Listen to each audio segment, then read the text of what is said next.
Hiburan mendidik jiwa hanya yang terbaik di IKIM, Inspirasi Emporia Islami. Kapsul Masa. Pada tanggal 25 Oktober dalam tahun 2013, Majlis Perasmian dan Pelancaran Kelas Sijil Pengajian Agama Islam Terengganu telah diadakan. Turut hadir pada majlis ini ialah Tuan Haji Omar bin Musa, Timbalan Pesuruhjaya Hal Ehwal Agama Terengganu, dan Yang Berbahagia Datuk Hajah Samsiah binti Datuk Haji Awang, Pengarah Kanan Jabatan Dakwah, Pendidikan dan Pengurusan Masjid. Mesyuarat Majlis Agama Islam dan Adat Melayu Terengganu, MAIDAM, yang bersidang pada 20 Februari 2011 memutuskan untuk mewujudkan platform khas pembelajaran agama secara formal dan bersijil bagi golongan berusia 25 tahun ke atas. Pada permulaan, kelas pengajian ini telah diperkenalkan di 3 buah masjid, iaitu Masjid Al-Muqtafi Billah Shah, Masjid Hadari Jertih dan Masjid Geliga di Kemaman dengan peruntukan lebih RM700,000 setahun. Petikan fakta ini disediakan oleh Seksyen Dokumentasi dan Penerbitan Arkib Negara Malaysia. Ayuh keluarga Malaysia, kita bulatkan tekad dan bersatu hati untuk terus memelihara serta mempertahankan kedaulatan negara. Sebagai keluarga Malaysia yang besar, kita harus bertoleransi dalam semua perkara. Hormat menghormati serta mengekalkan perpaduan rakyat yang berbilang kaum, agama dan bangsa serta integrasi nasional silang budaya adalah tunjang kekuatan kita sebagai sebuah negara bangsa yang berjaya. Umpama selembar benang dikait, ditenun dan dijalin, akhirnya menjadi kain yang sempurna indah.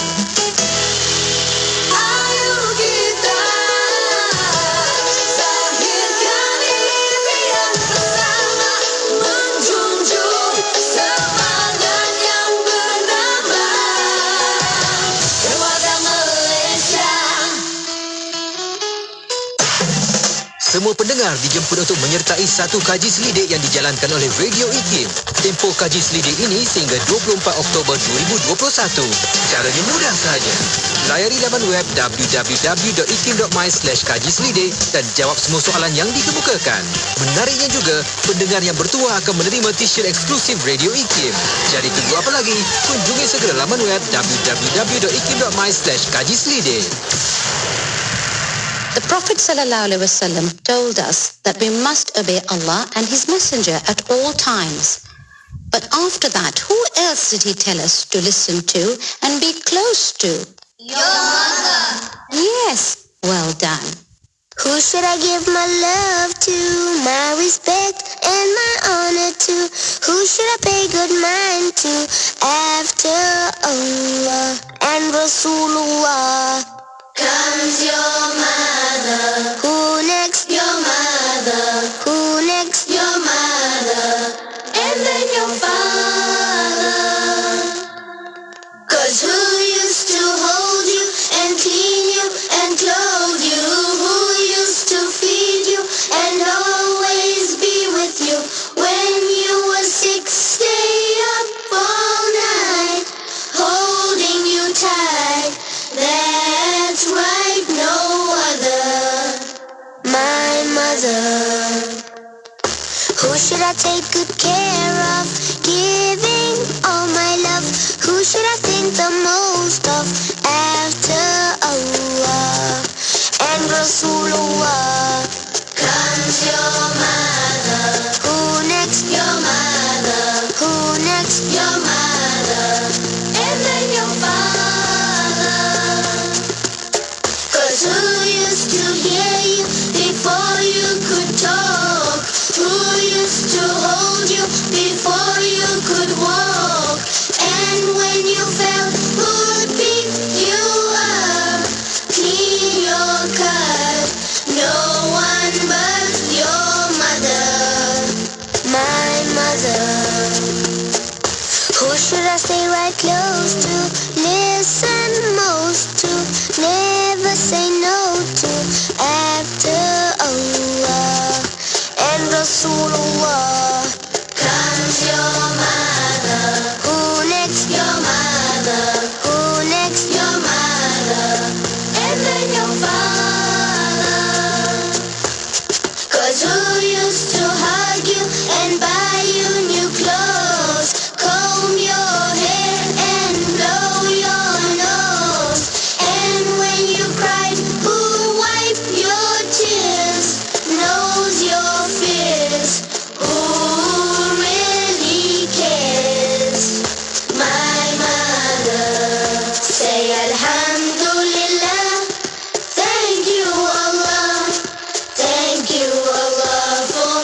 Sesungguhnya orang-orang yang bersedekah baik laki-laki maupun perempuan dan meminjamkan kepada Allah pinjaman yang baik, nescaya akan dilipat gandakan ganjarannya kepada mereka dan bagi mereka pahala yang banyak.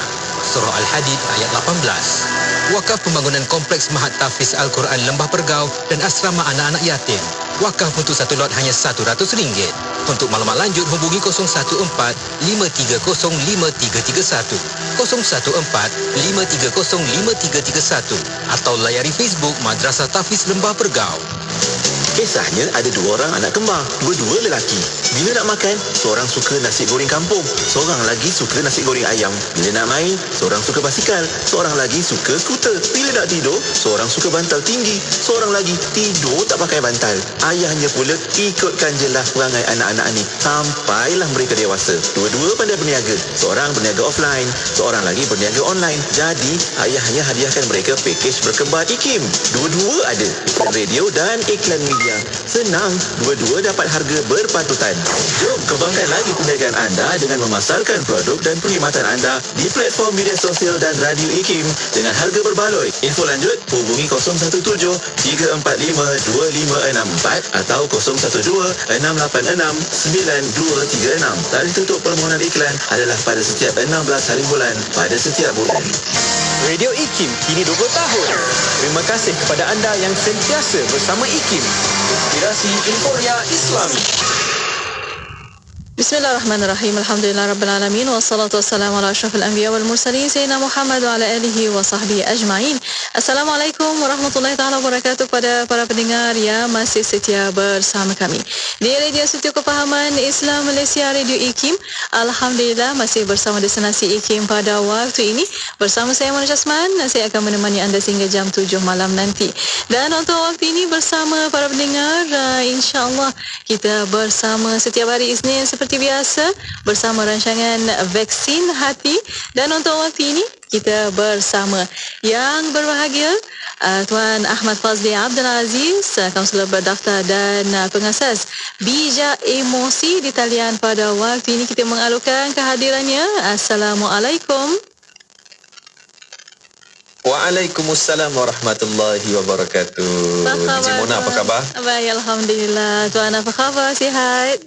Alhamdulillah, syukur pada Allah Subhanahu Wa Taala. Masih lagi sihat. Alhamdulillah. Alhamdulillah, syukur. Alhamdulillah. Terima kasih kepada Tuan masih meluangkan masa untuk vaksin hati pada petang ini. Masya-Allah. Sama-sama. Alhamdulillah. Dan untuk para pendengar, kita membawa secara langsung di FB Live IKIM FM, boleh tonton di situ dan juga boleh tonton di YouTube IKIM Media.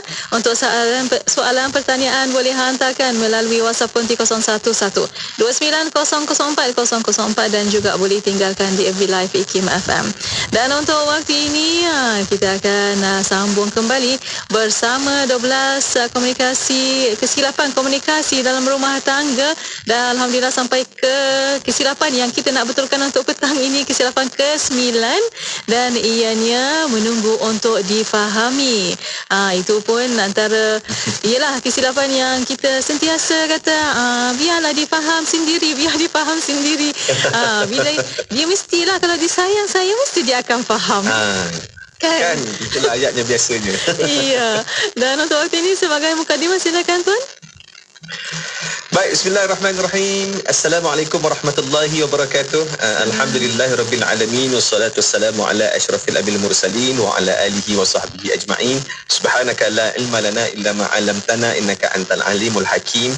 Wala haula wala quwwata illa billahil aliyil azim. Rabbi shrah li sadri wa yassir li amri wahlul 'uqdatam min lisani yafqahu qawli. Allahumma ftah 'alaina hikmatak wa anshur 'alaina min khazaini rahmatik ya arhamar rahim. Amin ya rabbal alamin. Alhamdulillah, terima kasih Encik Mona dan juga para pendengar sekalian yang saya kasihi, yang saya sayangi. Alhamdulillah, syukur kita pada Allah Subhanahu Wa Taala kerana masih lagi Allah pertemukan kita untuk sesi seterusnya lah. Setiap minggu mungkin ada yang dah tertunggu-tunggu dah 12 kesilapan komunikasi ni kan. Mana ingat kesilapan komunikasi mesti ingat saya dah. Alhamdulillah kalau ingat macam tu. Okey. Dan kepada anda yang mungkin baru saja mendengar, kalau nak download e-book e-book ni saya beri secara percuma saja. Anda boleh download e-book 12 kesilapan komunikasi ini di Facebook saya, Fazli Aziz, Fadzliaziz.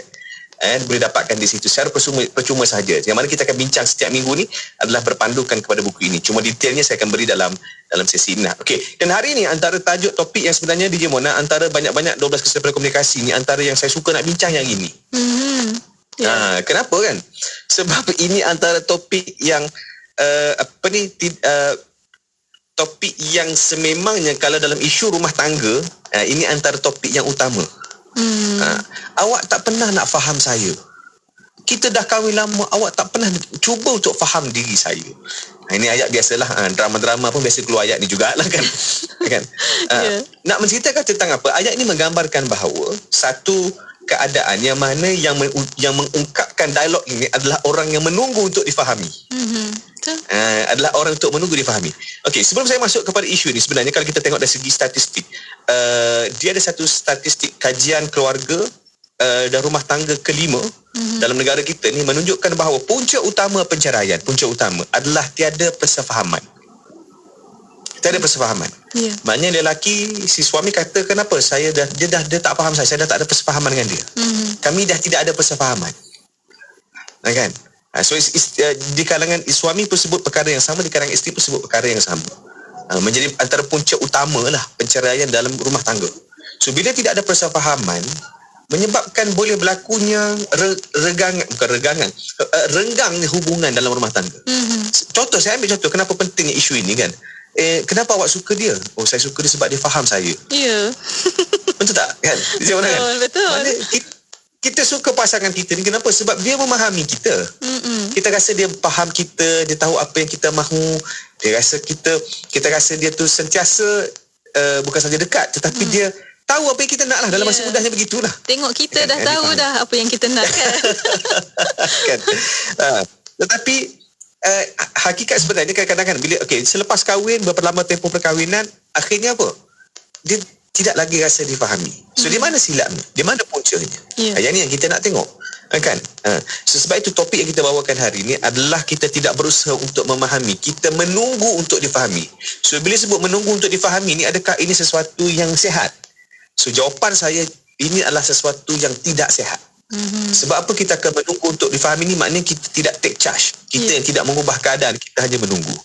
Okey. Jadi dalam isu ini, jom kita tengok sedikit. Pertama saya nak sebut macam ni.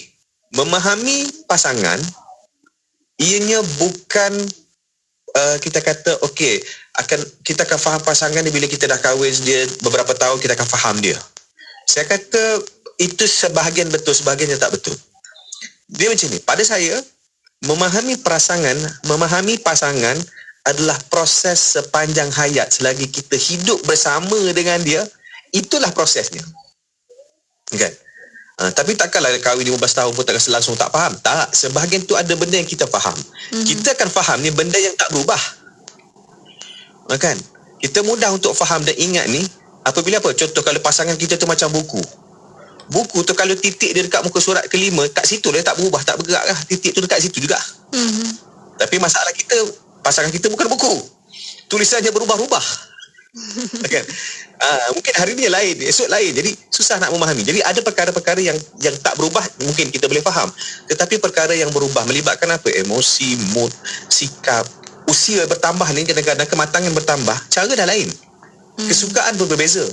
Kesukaan tanpa diabetes dengan kesukaan dengan diabetes dah lain. Makanan. kan? Nak cerita. Jadi sebab itu pada saya memahami adalah proses panjang hayat. Cuma di mana kesilapan kita? Pertama, nak mulakan dengan kesilapan dulu. Kesilapan biasa kalau kita kata dalam memahami pasangan. Kesilapan kita adalah kita menganggap bila kita dah kahwin lama, pasangan kita sudah boleh menjadi ahli nujum. Hai ahli nujum. Kan? Maknanya macam DJ Mona sebut dia, berdehem sikit pun dah tahu dah nak minum air. Kan? Berdehem sikit pun dah tahu dah nak minum air. Kan? Berdehem 2 kali maknanya nak masuk tandas tu. Berdehem 3 kali itu maknanya jom kita tidur. Kan? Maknanya dengan isyarat pun sudah memahami. Tapi soalannya betul ke begitu? Kan? Sebab pasangan kita tidak mungkin akan dapat memahami kita selagi kita tidak memberi komunikasi ataupun kita tidak memberi isyarat. Kita tidak memberi isyarat.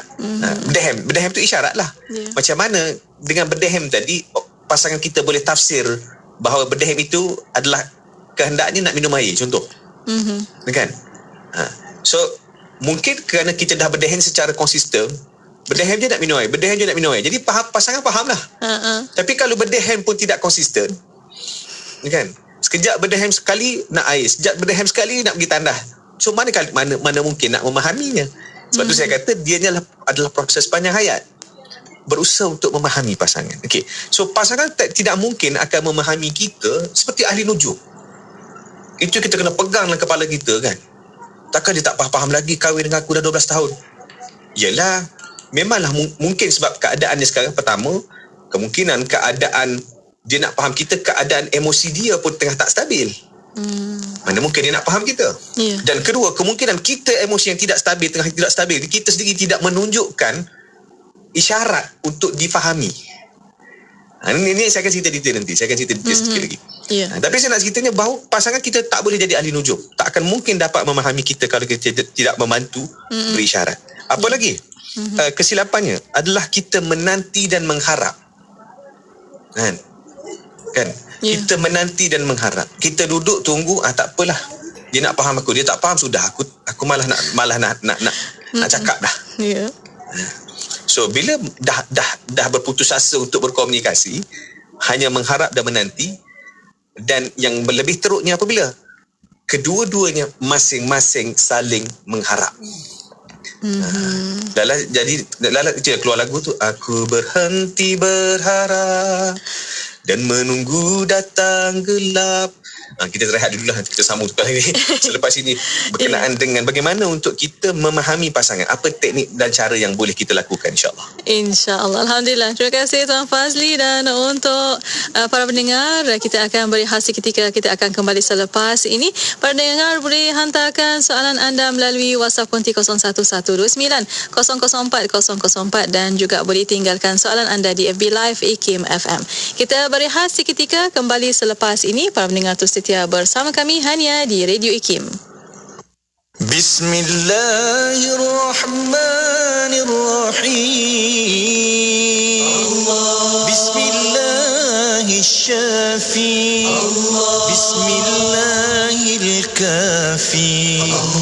Bismillahirmuafi. Bismillahilladzi la yadurru ma'asmihi syai'un fil ardh wala fis sama' wa huwa as-sami'ul 'alim. Bismillahirrahmanirrahim. Bismillahirrahmanirrahim. Bismillahirkafi. Bismillahirmuafi. Bismillahilladzi la yadurru ma'asmihi syai'un fil ardh wala fis sama' wa huwa as-sami'ul 'alim. Bismillahirrahmanirrahim. Bismillahirrahmanirrahim. Bismillahirkafi. Bismillahirmuafi. Bismillahilladzi la yadurru ma'asmihi syai'un fil ardh wala fis sama' wa huwa as-sami'ul 'alim. Bismillahirrahmanirrahim. Bismillahirrahmanirrahim. Bismillahirkafi. Bismillahirmuafi. Bismillahilladzi la yadurru ma'asmihi syai'un fil ardh wala fis sama' wa huwa as-sami'ul 'alim. Bismillahirrahmanirrahim.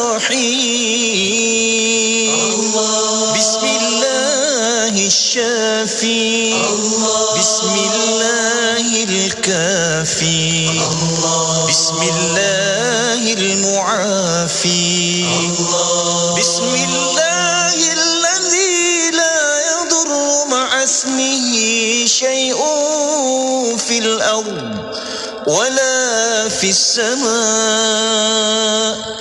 وهو السميع العليم. Bismillah, Alhamdulillah, wassalatu wassalamu ala Rasulillah. Alhamdulillah, masih bersama kami untuk waktu ini rancangan Vaksin Hati dan masih bersama yang berbahagia Tuan Ahmad Fazli Abdul Aziz, Kaunselor berdaftar dan pengasas Bija Emosi. Para pendengar masih bersama untuk menunggu untuk difahami tajuk petang ini, dan ada yang menyatakan Tuan Sarbia berkata dulu-dulu memang menanti dan mengharap, lama-lama nyanyi lagu Zaitun Simon pun tak faham juga katanya. Masya Allah. Dan ada juga yang kalau boleh menyanyi tu karaoke lagi tu. Alhamdulillah, menghiburkan diri ya. Menghiburkan diri. Ya, dan juga ada para pendengar di FB Live IKIM FM berkata, Salahuddin, tengok wajah je dah tahu kalau dah lama kahwin kan. Itulah sepatutnya lah kan. Dah lama kahwin, semua dah dengan mata pun dah tahu dah kan. Sepatutnya dia adalah perkara-perkara yang sememangnya yang bila dah lama kahwin ni, kita lah ada perkara-perkara yang kalau kita bagi isyarat pasangan terus faham kan. Tapi jangan jadikan semua perkara sebegitu. Jangan hukumkan semua perkara begitu. Apatah lagi sebenarnya perkara-perkara yang membabitkan emosi. Kan, ambil emosi kan. Apatah lagi dalam keadaan contoh pasangan kita tengah tertekan dan sebagainya. Ini kita kena peka tentang perubahan-perubahan ini. Ya, ada seorang lagi Tuan Fazli, dia kata, Sarbiah kata, biasa orang perempuan lebih cepat memahami pasangan Tuan Fazli. Betul ke? Bagaimana tu? Silakan Tuan Fazli, kita sambung kembali. Silakan. Saya respon sikit lah kepada apa yang disebut tu. Sebenarnya dia bukan isu gender, perempuan atau lelaki yang lebih memahami pasangan. Pada saya, siapa yang ada empati. Empati ni adalah dalam bahasa yang mudah saya suka sebut sebagai satu usaha ataupun ikhtiar untuk memahami keadaan orang lain. Berada dalam kasut orang tersebut. Ini penting. Empati ni sangat penting sebenarnya. Bahkan empati ni tergolong dalam salah satu yang disebut oleh Daniel Goleman sebagai salah satu daripada yang menggambarkan kecerdasan emosi. Komponen penting. Salah satu komponen penting, empati. Empati ni kita tengok pasangan kita rasa macam kenapa dia macam tu? Rasa macam kesiannya kan. Apa nak buat untuk bantu? Itu empati. Kan? Pasangan kita kena marah dengan bos. Dia marah dengan bos kan. Kalau kita kena marah, lantak dia, biarlah. Dia marah kat office lah, kat rumah tak payahlah. Tapi pasangan yang ada empati, dia rasa kesian. Cuba untuk hiburkan, cuba untuk fahami, cuba untuk menjadi pendengar yang baik. Kenapa? Ada empati. Sebab tu bila kita bercakap pasal memahami pasangan, pertama kita nak elak daripada menunggu untuk difahami.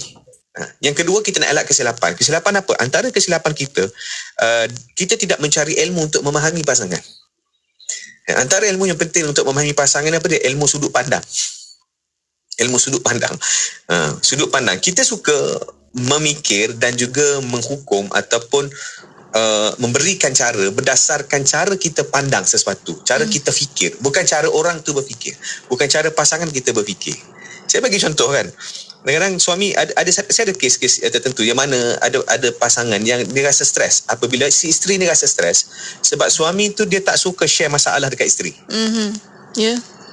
Dia tak suka share masalah dekat isteri. Jadi bila saya terokok-terokok, saya tanya kenapa?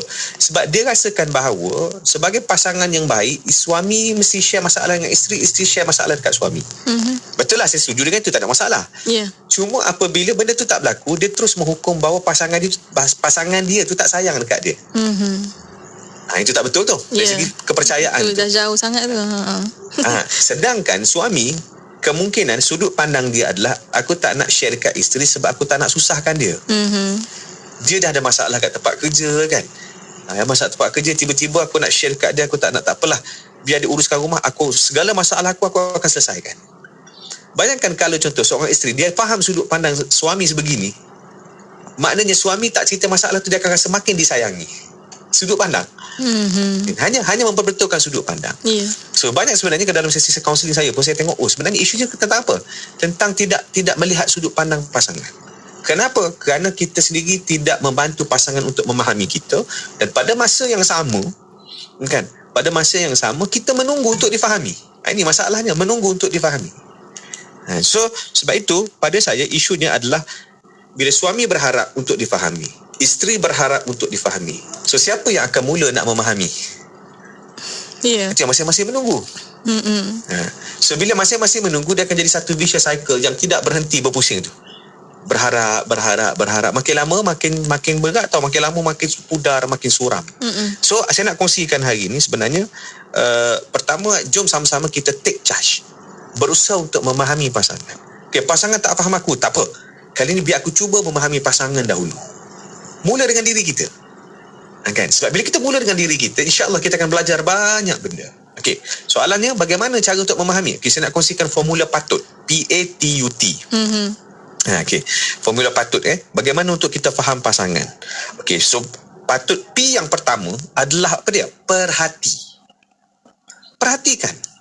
Perhatikan. Sebab ni bila dia kena ada keinginan untuk memahami pasangan lah. Bila kita dah buat keputusan, okey, aku nak cuba memahami pasangan aku, apa sebenarnya dia ni orang yang macam mana, apa dia kena, walaupun 5 tahun kahwin, 6 tahun kahwin, 10 tahun kahwin. Okey, cuba kita perhatikan sekali lagi. Kan, kata 10 tahun kahwin, kita perhatikan sekali lagi, ada tak sama benda yang kita perhatikan dulu dan sekarang masih lagi sama? Kadang-kadang kita anggap sama sedangkan sudah berlaku perubahan. Kita yang tak perasan.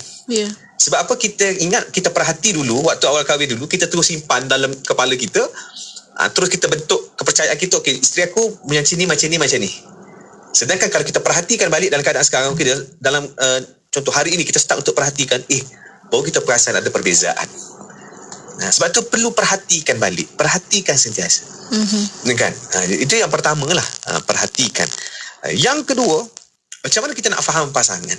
Kita akan dapat faham melalui aktiviti A. Kan tadi P, patut ejaan PATUT. So yang kedua ni adalah A. A ni apa dia? Aktiviti. Kadang-kadang kita akan dapat faham pasangan ni melalui apa? Melalui aktiviti yang kita lakukan secara bersama. Kan? Yang aktiviti kita lakukan secara bersama. Kenapa isteri kita masak lama kat dapur? Kita tak akan tahu selagi kita tak masuk dapur duduk bersama-sama. Betul. Kan? Laju jadi dia mana setuju dengan saya lagi. Betul. Kan? Kita duduk tanya kenapa lama sangat masak ni. Memang kita masak laju je sekejap tu kan. Ataupun kita kata kenapa lama sangat masak ni kan. Apa dia buatnya? Rupanya isteri kita teliti. Sebab apa? Nak bagi makan suami, nak bagi makan anak-anak. Dia punya basuh beras tu, ya Allah, siap diberus dia lagi kan. Allah, betul-betul teliti. Itu jangan sampai jadi OCD lah. Tapi nak cerita teliti, basuh ayam betul-betul, masak tu bersih, biar masak tu bersih. Sebab apa? Mungkin dia kata kalau masak nak cepat boleh campak laju je kan. Tapi bersepah, berterabur, lepas tu ambil masa pula nak bersih. So lebih baik dia masak sambil dia terus bersih kan. Susun betul-betul cantik kan. Senang. Betul. Jadi cara masing-masing. Jadi nak faham apa? Kena masuk aktiviti, buat benda tu secara bersama, baru kita faham pasangan kita tu bagaimana. Contoh, suami kita suka main game. Pernah tak kita duduk ni, pasangan muda lah, pernah tak duduk sebelah, bang jom kita lawan game, tengok kan? Dan perhatikan aktiviti tadi. Bukan saja aktiviti, kita perhatikan juga apa emosi yang dirasai waktu dia main game. Kan? Nak tak emosi waktu main game tu disambung, dia rasa seronok gembira, emosi tersebut disambung bila berbual dengan kita dalam game. Okey, dalam game tadi. Okey, baik. So yang ketiga adalah T. Tunjuk. Okey, tunjuk. So bila saya sebut tunjuk ni tuan-tuan, kenapa maksudnya? Kadang-kadang kita menanti untuk difahami kan, sedangkan kita tidak pernah memberikan isyarat ataupun kita menunjukkan personality kita tu bagaimana. Ataupun dalam bahasa mudah saya bagi contoh macam ni kan, pasangan kita tak tahu kita suka minum apa. Jadi dalam bahasa mudah tunjuk kat dia, bang saya suka minum ni. Tunjuklah kan. Jangan tunggu ditanya awak suka minum apa, nak tunggu tu, tak nak cerita selama ni. Sebab apa? Tunggu soalan tu. Awak suka minum apa? Oh, dah 30 tahun baru tanya. Masya Allah. Memang jadi gaduh besar lah, 30 tahun baru tanya. Kan? Awak memang tak pernah nak faham saya, 30 tahun ni baru tanya. Kan? Habis selama ni tahun pertama kenapa tak beritahu? Kan? kita kena bagi tahu kadang-kadang apa yang kita suka, kita kena bagi tahu pasangan. Walaupun pasangan tak tanya. Simple as that lah. Simple as that. Supaya barulah pasangan tu tanpa sedar, okey, rupanya dia suka benda ni. Kita nampak dia mungkin tak ambil peduli. Tetapi sebenarnya kadang-kadang benda yang kita bagi tahu tu sebenarnya lekat kat kepada dia. Jadi sebab itu pada saya tunjuk ni penting juga. Tunjuklah. Kan? Awak suka apa? Kita tunjuk yang ni. Saya suka yang ni. Jadi kalau kita tak tunjuk, kemudian kita kata kenapa awak tak tanya? Kan? Kalau saya jawab balik, mana saya tahu yang awak nak saya tanya benda tu? Kan? Memang tak berkesudahan lah ceritanya.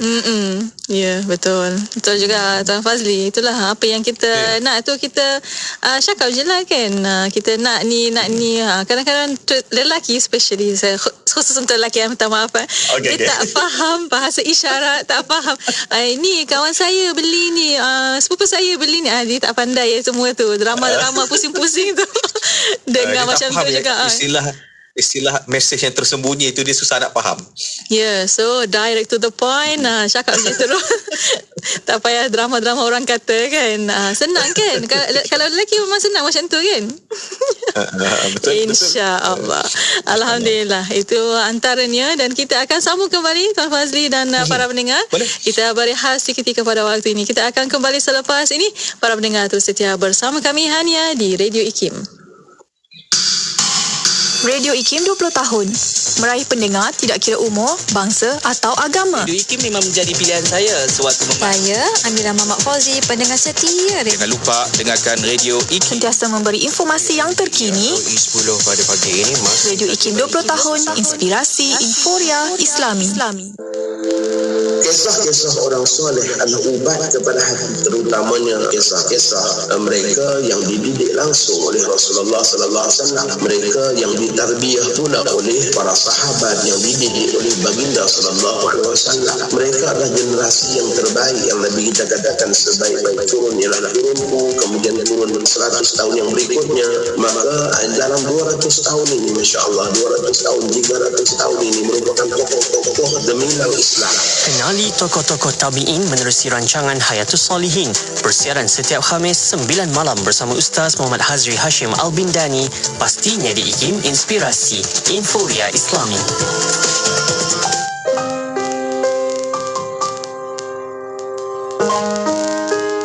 Kita lupa bahawa apabila tiba saat Allah akan menjemput kita kembali bertemu dengannya. Allah panggil kita dengan panggilan yang sangat manja. Allah kata, ya ayyatuhan nafsul mutmainnah, wahai jiwa yang aman tenteram, irji'i ila rabbiki radiyatan mardiyah. Marilah balik, kata Allah. Baliklah kamu bertemu dengannya dalam keadaan engkau reda balik, lagi diredai. Siapa yang reda? Kita balik. Siapa yang meredai kita? Allah yang menanti.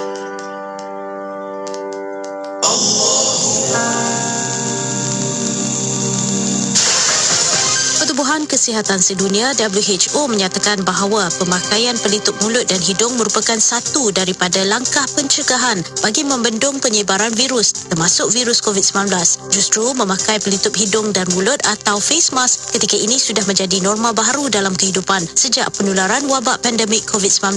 Namun pastikan anda melupuskan pelitup mulut dan hidung yang telah digunakan dengan betul dan tidak membuang di merata-rata tempat bagi mengelakkan jangkitan kepada orang lain. IKIM kongsikan tips melupuskan pelitup hidung dan mulut yang disarankan oleh KKM. Pertama, putuskan bahagian tepi pada tali pelitup hidung dan mulut. Kedua, lipat pelitup mulut dan hidung anda ke arah dalam dengan kemas dan ikat menggunakan tali yang telah diputuskan. Ketiga, buang pelitup hidung dan mulut terpakai ke dalam tong sampah yang tertutup. Dan terakhir, cuci tangan dengan air sabun selepas membuang pelitup hidung dan mulut. Bersama kita memutuskan rantaian COVID-19 dengan mengamalkan penjarakan fizikal, pakai pelitup hidung dan mulut ketika berada di luar dan kerap membasuh tangan menggunakan air dan sabun atau cecair pembasmi kuman. Pesanan putuskan rantaian COVID-19 ini dibawakan oleh IKIM. Penyampai berkaliber.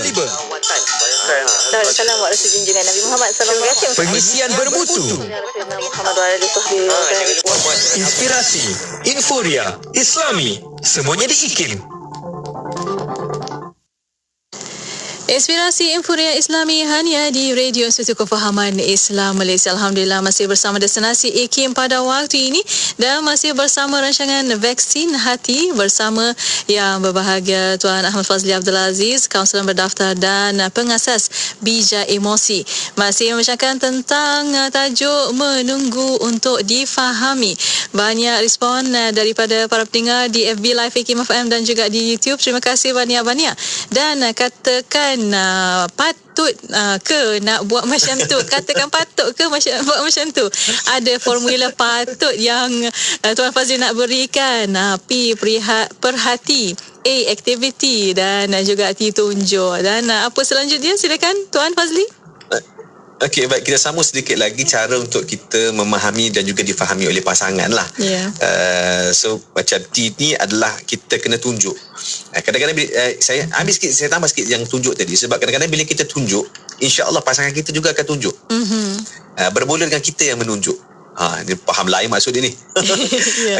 Mana kita tunjuk apa yang kita suka, dan insya-Allah kan pasangan yang akan respon, sebahagian besar pasangan dia akan respon, okey, abang suka macam ni, awak suka macam tadi kan, abang suka macam ni. Jadi saling lah, itu yang saling akan berlaku proses saling memahami lah. Okey. U yang seterusnya adalah uji. Uji ni ada dua jenis. Pertama adalah uji, kita test. Kita yang test pasangan kita. Cuma janganlah test kesetiaan apa semua tu, itu cerita lain, itu jangan. Kan? Ini uji apa kan? Kadang-kadang kita bagi dia makan, contoh ni bab makanan. Contoh kita bagi dia akok. Akok kedu. Kan? Suka ke tidak? Kita tahu pasangan kita suka atau tidak kan? Dengan kita menguji lah, kita beli, kita tengok tak makan, maknanya tak suka. Just contoh simple, uji lah. So sama juga bila kita buat sesuatu kan, dia suka tak benda tu. Yang tu kita kena test lah. Okay. Uji yang kedua adalah ujian personality. Kita boleh ambil ujian-ujian personality, kita boleh ambil ujian-ujian yang boleh membantu kita untuk memahami pasangan kita. Banyak ujian sebenarnya, banyak ujian. Bahkan saya dulu belajar masuk di UPM ni, saya belajar tentang inventory gaya bercinta. Bercinta ni pun ada gaya, 6 gaya, ada 6 gaya pattern. Kan? Antaranya apa? Cinta logikal, cinta permainan, cinta kepunyaan, cinta ada beberapa lagi, saya pun dah lupa dah. Ada lagi ujian 5 love language Gary Chapman yang kita pernah bincang sebelum ni, komunikasi cinta. Kan? Saya ni memang ada pasangan yang bila dia buat ujian tersebut, baru aku faham.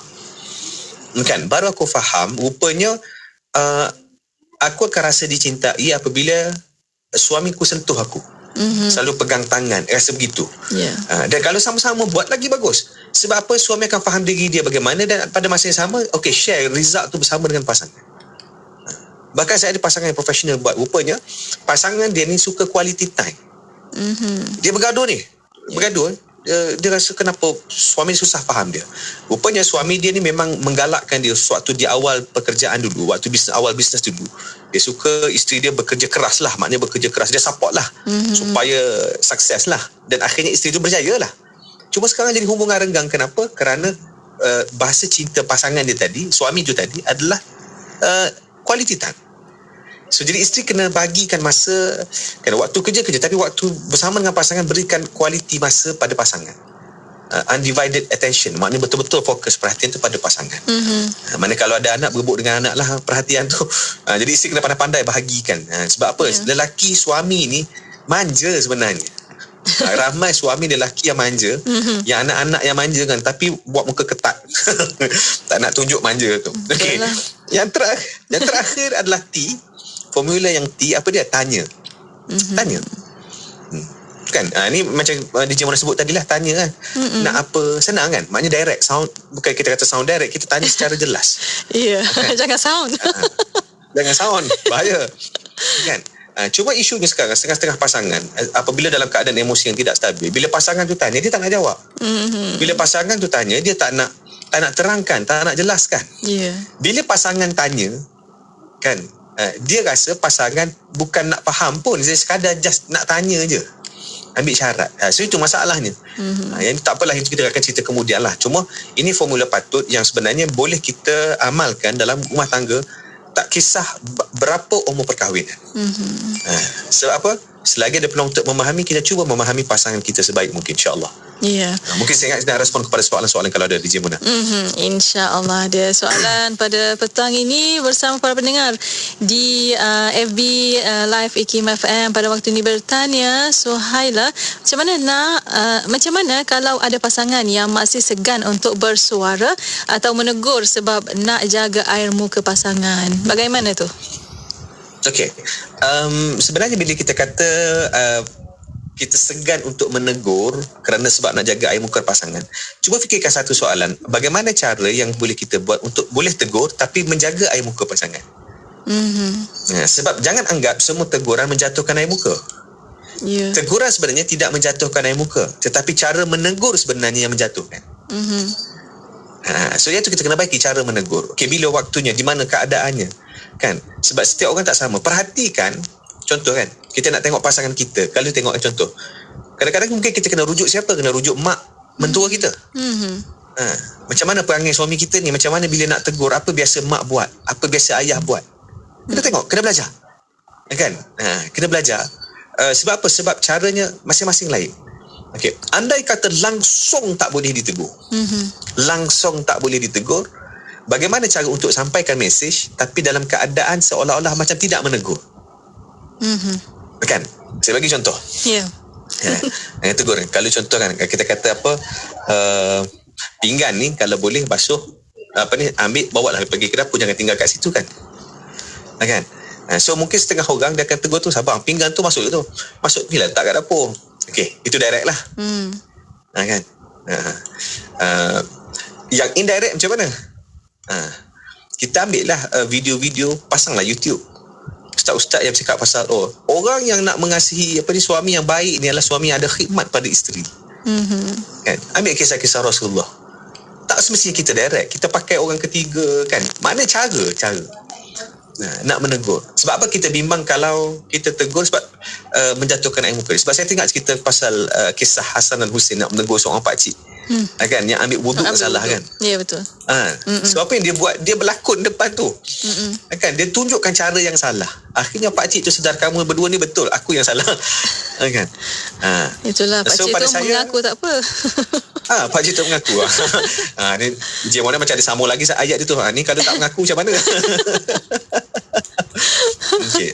So pada saya, tegur pun kita boleh test sebenarnya. Kita boleh cuba cara. Okay, kalau contoh kita tegur, sekali tegur dengan cara begini, terus dia mengamuk, maknanya dia tak boleh dengan cara tu. Dia kena cara lain. Sebab tu pada saya, formula patut ni sangat penting. Kan? Sebab mungkin dalam, contohlah dalam program-program, kita boleh kata, okay, caranya menegur begini. Tetapi anda kena kena test sendiri pada pasangan anda, yang mana yang paling sesuai. Sebab macam contoh, saya cerita secara umum, ada beberapa cara, tapi anda yang kena test. Tu wallahualam. Alhamdulillah, banyak ilmu juga yang kita kena belajar ni Tuan Fazli kan. Belum habis belajar untuk ilmu rumah tangga kan. Dan ada soalan satu lagi, bertanya Wan Syukriyah, macam mana kadang kita bila berterus terang dianggap kita mengada-ngada dan dianggap perkara remeh. Dia buat tak tahu seolah macam kita telah buat salah, menjadikan kita seolah bersalah, akhirnya kita mengalah dan buat macam tak ada apa-apa. Kita memilih jalan redha je. Okey. Baik, saya respon beginilah. Macam mana kadang bila berterus terang dianggap kita mengada-ngada. Okey. Saya akan perhatikan bagaimana cara anda berterus terang. Perhalusi cara berterus terang. Sebab ada berterus terang yang bersifat agresif, bersifat ofensif, bersifat menyerang. Tapi ada berterus terang yang bersifat asertif. Kan? Maknanya bila kita berterus terang dalam keadaan tidak mencederakan emosi dia, bahkan terus terang kita tu menunjukkan betapa sayangnya kita pada dia. Yang itu nak kena cari cara tu. Contoh, saya bagi contoh kat DJ Mona kan. Ni saya berterus terang. Okay, saya berterus terang DJ Mona, kenapa pakai baju macam tu? Tak masuk colour baju tu dengan tudung tu. Ya Allah, tak sesuai lah. Kan? Terus terang tak? Itu terus terang. Tapi caranya apa? Caranya mungkin bersifat agak kasar sikit ofensif lah, kasar sedikit lah. Dan ianya bergantung kepada tahap hubungan. Saya penegur dan yang ditegur. Kalau tahap hubungan tu dia bergantung kepada jenis hubungan. Kalau hubungan tu orang siapa-siapa mungkin kita abaikan je, tapi bila orang yang disayangi tegur macam tu, lain punya kecederaan dia tu. Terasa kan? Sangat. Tapi kan contoh, kalau saya nak tegur perkara yang sama, berterus terang, awak tengok baju saya ni okey tak? Sama masuk tak? Kan? Masuk tak colour dia? Ya okey kot. Tapi saya tengok baju awak macam tak berapa masuk je. Nampak tak? Mesej tu sama tak? Sama, cuma dalam bentuk yang tidak mencederakan. Bahkan kita dalam bentuk soalan, kita bertanya pun. Contoh, dia kata masuk je okey je, tak ada apa. Maknanya biarlah dia. Biar dia rasa okey, kita rasa tak okey. Tapi dia okey. Biarlah dia okey. Sebab dia yang pakai baju tu, bukan kita. Yalah, tapi sebab dia tanya. Sebab dia tanya. Kan? Jadi oleh sebab itu pada saya, perhalusi cara berterus terang. Kan? Dan pada saya waktu contoh kalau baca soalan ni tadi, dia kata berterus terang dia anggap kita mengada-ngada dan dia anggap perkara remeh. Dan dia buat tak tahu seolah-olah macam kita telah buat salah, menjadikan kita seolah rasa bersalah. Yang ni saya rasa soalan ni kena tengok kepada apa isu. Betul. Apa isu yang lebih spesifik. Sebab apa? Sebab isu yang spesifik ni kadang-kadang memerlukan cara yang spesifik untuk kita bantu selesaikan lah. Wallahualam. Alhamdulillah.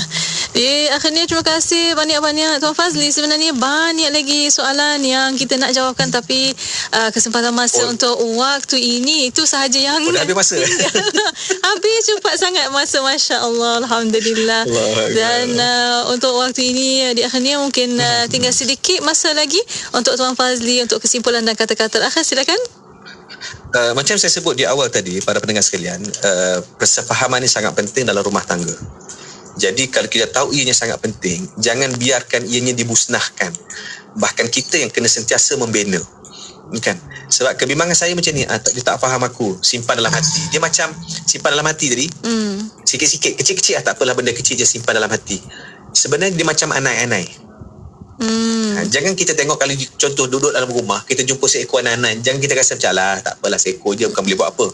Sebenarnya seekor itulah yang menunjukkan betapa banyaknya anak-anak yang berada dalam rumah kita. Kan? So sebab itu sama juga macam contoh sikap pasangan kita berubah kan, nampak macam tanda-tanda merajuk. Jangan melihat merajuk tu kepada isu itu semata-mata, kepada tanda-tanda merajuk semata-mata, tak. Kebimbangan saya adalah isu yang lebih besar yang ada di sebalik rajukan tu. Yang itu kita kena cuba memahami. Sebab itu, ambil iktibar, ambil take charge, ambil usaha, ambil tanggungjawab untuk berusaha memahami pasangan. Kan? Dan insya-Allah dengan memahami, kita akan membina perasaan emosi, kita akan membina hubungan yang jauh lebih baik daripada kita menunggu untuk difahami. Kenapa? Kerana rumah tangga bukan sekadar cinta. Allahuakbar. Alhamdulillah, Masya Allah. Terima kasih banyak-banyak kepada yang berbahagia Tuan Ahmad Fazli Abdul Aziz. InsyaAllah Tuan kita akan jumpa lagi. Assalamualaikum. Waalaikumsalam warahmatullahi wabarakatuh. Alhamdulillah. Dan para pendengar, terima kasih juga kepada anda yang setia bersama kami, dan untuk anda terus setia bersama kami Destinasi IKIM, Inspirasi Inforia Islami. Radio IKIM 20 tahun sentiasa memberi anda informasi terkini, kisah dan tauladan yang memberi inspirasi dan sentiasa menjadi radio Islami nombor 1 anda. Terima kasih atas sokongan. Radio IKIM 20 tahun sentiasa relevan dan terkini.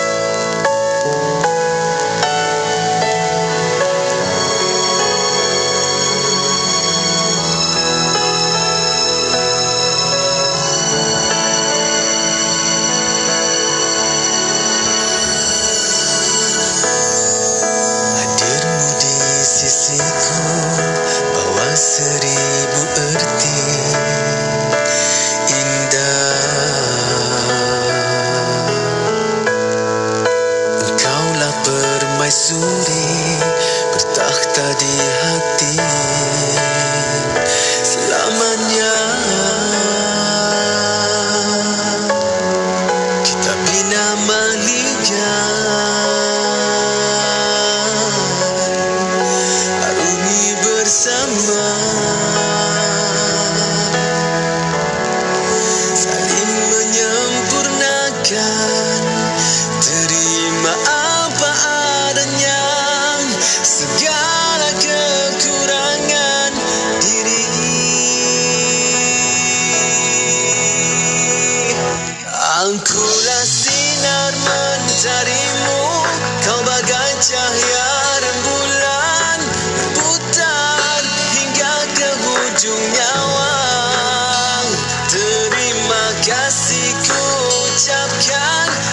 lelah pengorbanan melayari bahtera cinta berbaja setia.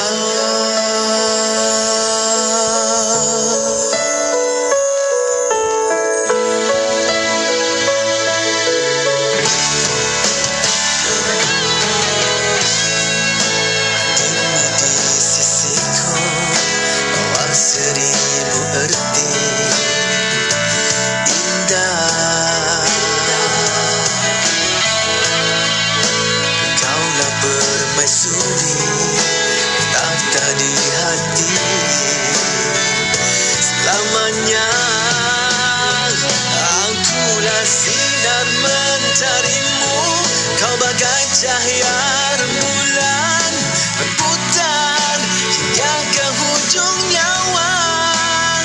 Terima kasih ku ucapkan atas lelah pengorbanan melayari bahtera cinta berbaja setia.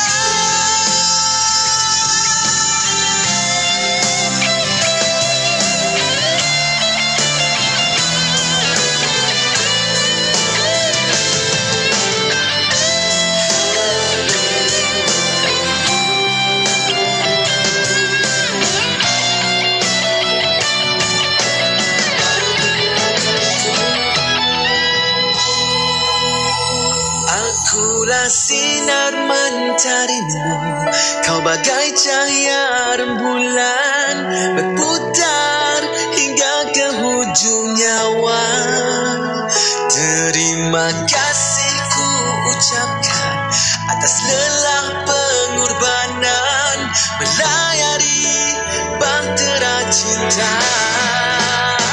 Akulah sinar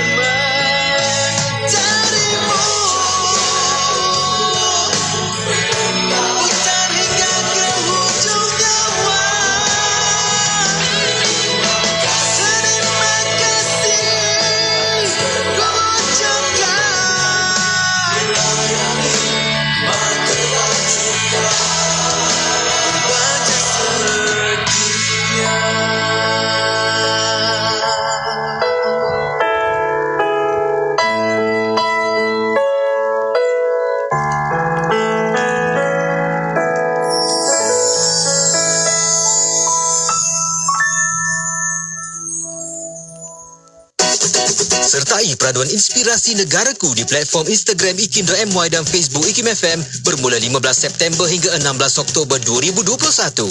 Kongsikan video kenangan indah anda di tempat-tempat menarik yang melambangkan keunikan Malaysia, budaya dan warisan negara. Jangan lupa sertakan tanda pagar Ikim Inspirasi Negaraku. Rebut peluang menangi hadiah eksklusif berupa baucer pemeriksaan kesihatan, sumbangan Hospital Pakar Al-Islam, Hospital Mesra Ibadah, produk istimewa dari Azima Care, Meshu dan Marvel Care. Untuk maklumat lanjut, layari www.ikim.my. Permohonan adalah dipelawa daripada warga negara Malaysia yang berkelayakan untuk mengisi jawatan penolong pegawai audit dalam grade W29 di Institut Kefahaman Islam Malaysia. Calon-calon hendaklah berumur tidak kurang daripada 23 tahun pada tarikh tutup iklan jawatan. Memiliki sekurang-kurangnya sijil dalam bidang pengajian perniagaan atau penyimpan kira daripada politeknik tempatan atau diploma dalam bidang perakaunan, perniagaan, kewangan atau ekonomi yang diiktiraf oleh IKIM daripada universiti-universiti awam atau kelayakan yang diiktiraf setaraf dengannya. Mempunyai pengalaman dalam bidang berkenaan tidak kurang daripada 3 tahun. Keutamaan akan diberikan kepada calon-calon yang mempunyai pengalaman bekerja dalam bidang pengauditan. Penolong pegawai audit dalam bertanggungjawab kepada Ketua Unit Audit Dalam UAD, membantu Ketua Unit menyediakan rancangan audit tahunan dan menjalankan kerja auditan yang telah dijadualkan berdasarkan garis panduan, tata cara dan piagam audit yang ditetapkan. Calon-calon juga hendaklah telah melengkapkan pengambilan vaksin COVID-19. Kemukakan permohonan anda kepada Unit Modal Instan Institut Kefahaman Islam Malaysia atau hubungi 03-6204-6374. Tarikh tutup permohonan sebelum atau pada 22 Oktober 2021. Kebudayaan norma baharu bekerja dari rumah ketika pandemik. Pastikan anda sentiasa berada di rumah dalam tempoh waktu pejabat yang ditetapkan. Sentiasa bersedia sekiranya diarah oleh ketua jabatan atau majikan untuk hadir ke pejabat atau mana-mana lokasi lain. Memastikan sentiasa boleh dihubungi dalam tempoh waktu bekerja. Ingat, kerja itu amanah. Walau di mana jua, pastikan kita bekerja dengan cemerlang. 100.7 FM di Tawau, Sabah. IKIM, Inspirasi Inforia Islami. Awal kalami uhdi salami ala Muhammad khairil anami.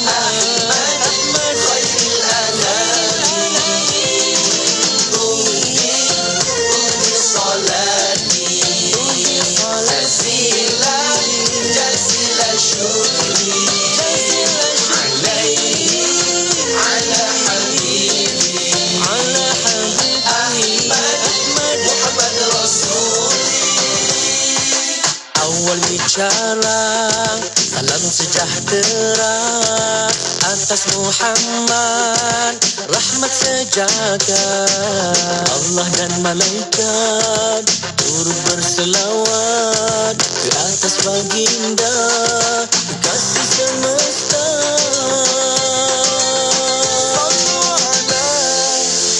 Khairil ibad al-Mustafa kanzir rasyad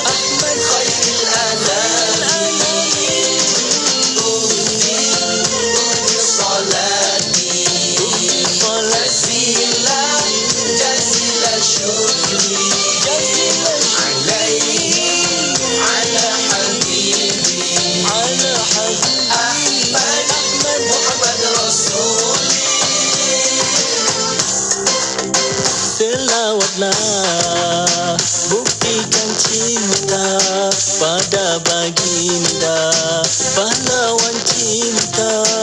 1 selawat 10 darjat susur sunnahnya jalan cahaya.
Hiburan mendidik inspirasi negaraku di platform Instagram ikim.my dan Facebook Ikim FM bermula 15 September hingga 16 Oktober 2021.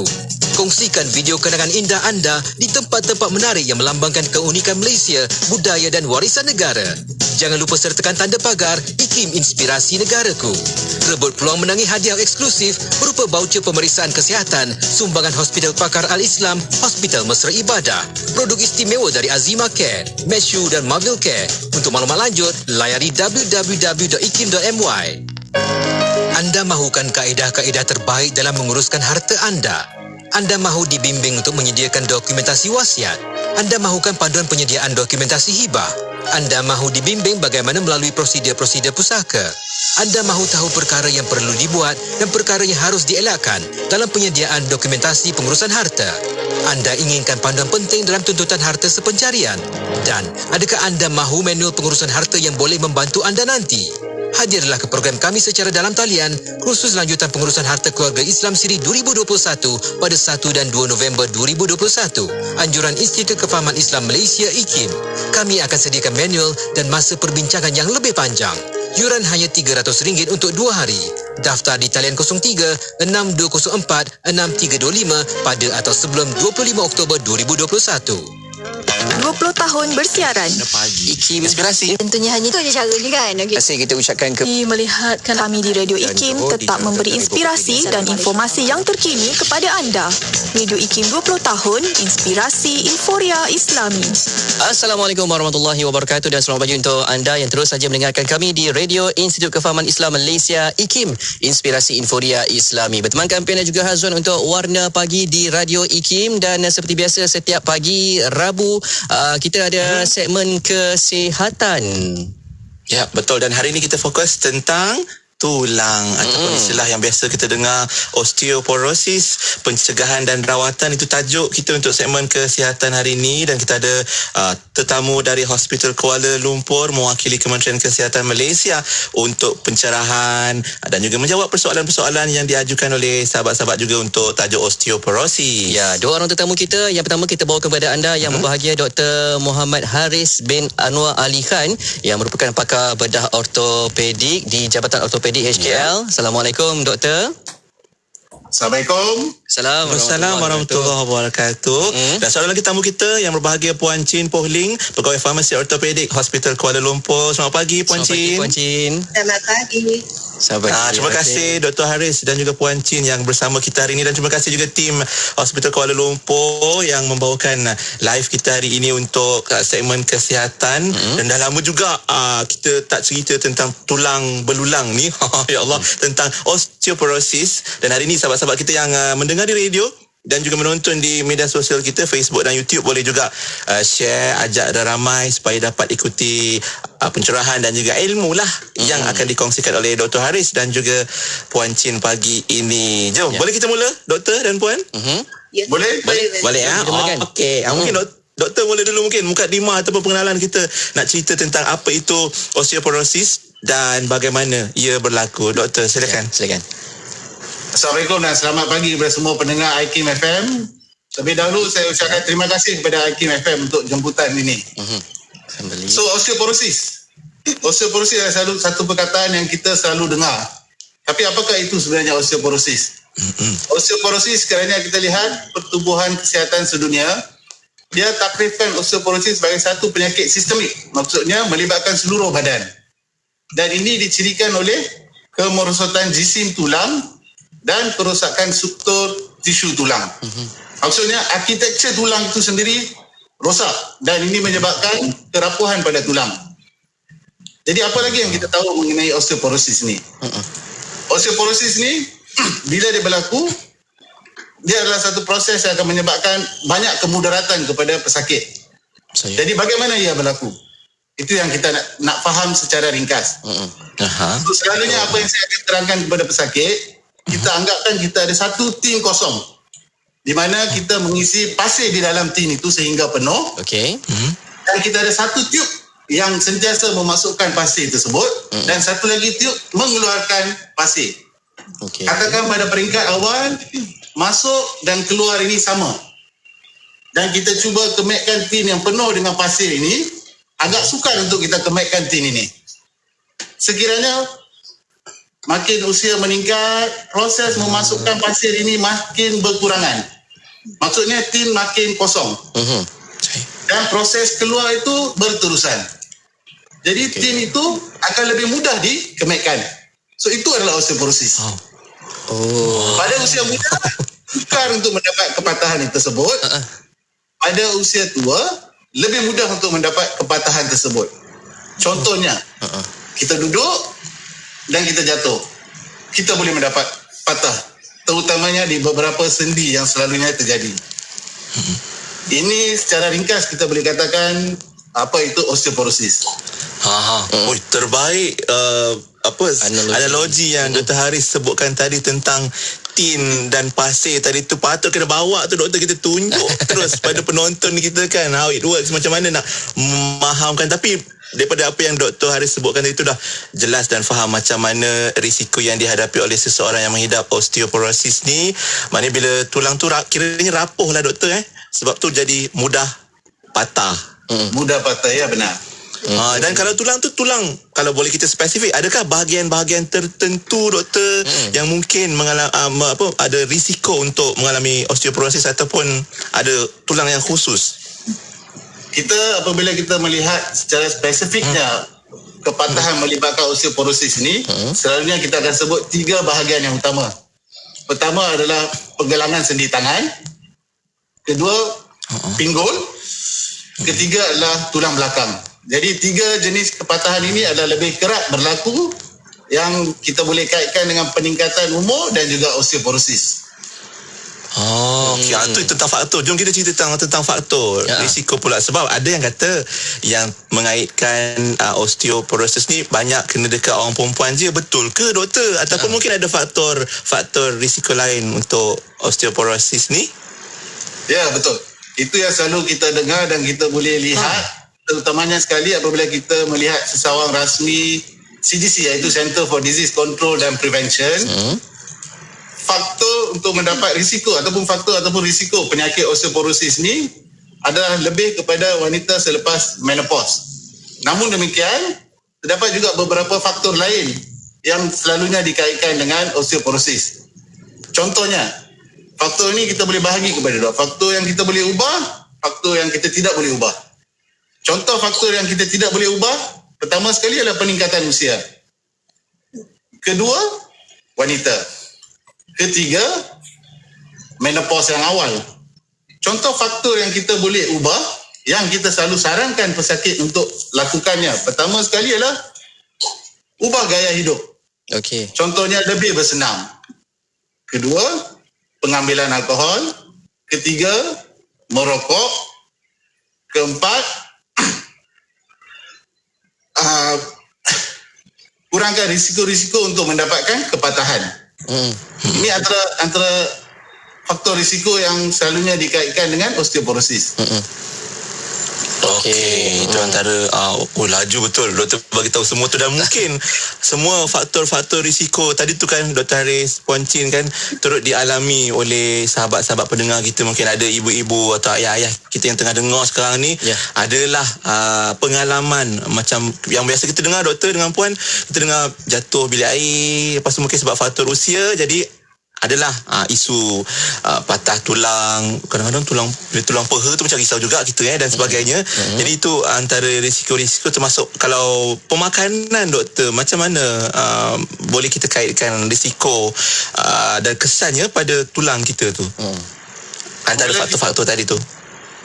Ya, benar sekali. Pemakanan juga memainkan peranan yang penting. Contohnya seperti saya katakan tadi, pertama sekali adalah pengambilan kafein yang berlebihan. Boleh menyebabkan peningkatan risiko osteoporosis. Dan sekiranya kita melihat kepada clinical practice guideline dalam osteoporosis, dia ada meliskan beberapa jenis makanan yang mempunyai kandungan kalsium yang tinggi. Contohnya seperti susu, contohnya seperti even ikan bilis tercatat di dalam CPG Osteoporosis Malaysia. Selain daripada itu, bergantung pada pesakit untuk melakukan senaman juga untuk mengurangkan risiko mendapat osteoporosis.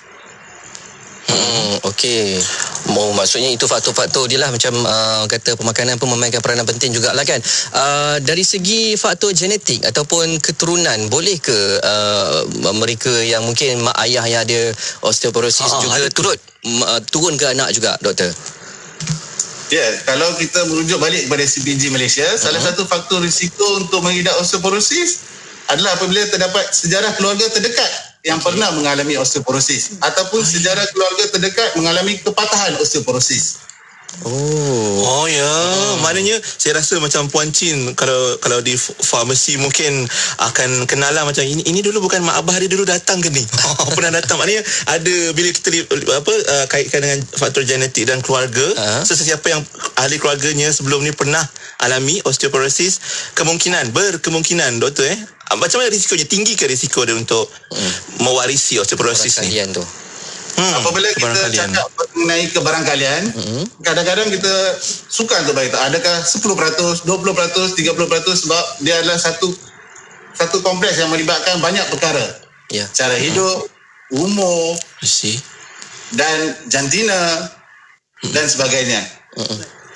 Okey, maknanya banyak faktor-faktor jugalah. Dan kalau antara sekarang ni kita ada pakar bedah ortopedik, Dr. Haris dan juga Puan Chin, juga pegawai farmasi ortopedik. Jadi antara kalian berdua, siapa dulu yang pesakit atau klien akan jumpa doktor dan puan? Sajalah ni ikut pengalaman anda lah di ortopedik. So sekiranya kita tengok siapa yang dia akan jumpa dulu, sekiranya pesakit itu mengamalkan langkah-langkah pencegahan osteoporosis, mungkin dia akan jumpa farmasi dulu untuk mengambil ubat. Untuk mencegah. Dia dah ada history lah. Tapi sekiranya pesakit datang setelah mengalami kepatahan, dan mungkin dia akan jumpa doktor terlebih dahulu. Untuk dapatkan nasihat dan rundingan lah kan, berkaitan dengan tapi kalau kes tu datang dah patah kan doktor kan, memang adakah akan terus dibedah doktor untuk ataupun mungkin ada nasihat-nasihat lain di jabatan-jabatan lain untuk dirujuk? Sekiranya bergantung pada jenis kepatahan. Apa yang menarik mengenai osteoporosis ni ialah kita tidak akan tahu kita mengalami osteoporosis sehingga tiba-tiba satu hari kita datang dengan kepatahan. Itu adalah keunikan osteoporosis. Dan kalau dia rapuh, tulang tu rapuh satu bahagian, contoh kan doktor kan, means kes kita patah di satu bahagian tulang, adakah bila kita dapat tahu yang kita mengidap osteoporosis, maknanya tulang-tulang lain pun mengalami masalah yang sama lah? Tulang lain pun ada kebarangkalian jugalah. Ada kebarangkalian untuk mengalami masalah yang sama sebab dia ada satu penyakit yang sistemik yang melibatkan seluruh badan. Dan tadi pun doktor ada mention tentang yang mana kerapuhan pada tulang, pada pergelangan sendi tangan, pinggul dan juga tulang belakang. Kalau masa muda doktor, mungkin bahagian pergelangan tangan ke ataupun dah rasa macam kurang selesa, ataupun kalau pergelangan sendi tangan ni selalu terasa macam asyik nak letup-letup je. Adakah itu antara salah satu faktor mungkin pada masa depan mereka akan mengalami osteoporosis ni doktor? For those who like to crack their bones. Crack. Alright. Jadi kita berbalik kepada apa yang ditulis dalam kita punya clinical practice guideline osteoporosis. Kalau definisi crack tersebut kita saja tidak kaitkan dengan osteoporosis, tapi kita boleh kaitkan dengan osteoarthritis, sejenis penyakit lain. Alamak. Mungkin osteoarthritis. Itu topik lain lah tu. Hari lain, minggu lain lah. Hari lain, waktu lain. Okey. Menarik tu. Okey, dan hari ni untuk sahabat-sahabat kita yang baru saja bersama kita ada Dr. Haris dan Puan Chin dari Hospital Kuala Lumpur, Jabatan Ortopedik Hospital Kuala Lumpur, untuk cerita tentang osteoporosis. Dan mungkin kalau ahli keluarga, ibu atau ayah kita pernah melalui pengalaman patah tulangnya kerana faktor usia mungkin, dan juga osteoporosis, dan ada soalan-soalan nak diajukan, inilah masanya sebab kita ada pakar dan pegawai farmasi dari HKL untuk membantu kita soalan-soalan yang berkaitan lah dengan kepakaran mereka, iaitu osteoporosis untuk kesihatan pagi ni. Kita nak break kejap doktor dan Puan Chin. Kejap lagi kena bagi Puan Chin cakap banyak juga ni lepas ni. Ya. Kalau tak nanti saya suruh Puan Chin jadi jurubahasa isyarat. Boleh? Tak adalah saja bergurau. Okey, kita akan kembali kejap lagi doktor dan Puan. Kita akan sambung untuk pusingan kedua segmen kesihatan hari ini. Betul. Dan anda semua kalau kata ada pengalaman dan juga soalan-soalan seperti yang saya cakap tadi. Kalau ada soalan yang anda ingin ajukan kepada doktor dan juga Puan Chin untuk pagi ini, anda boleh komen saja di ruangan komen di bawah di Facebook IKIM FM dan juga di YouTube IKIM, termasuk juga di WhatsApp 0112904004. Ini pun saya nampak dah ada soalan mula masuk untuk waktu ini yang berkaitan tentang osteoporosis. InsyaAllah kita akan raikan soalan-soalan daripada sahabat-sahabat semua ya. Kan, mungkin lepas ni kita nak cerita tentang tanda atau simptom awal bagi mereka yang mengalami. Sebab tadi doktor kata tak rasa tak tahu kita ada osteoporosis, tahu-tahu je patah. Na'udzubillah. Sambung kejap lagi, terus dengar Warna Pagi Radio IKIM 20 tahun. Inspirasi Inforia Islami.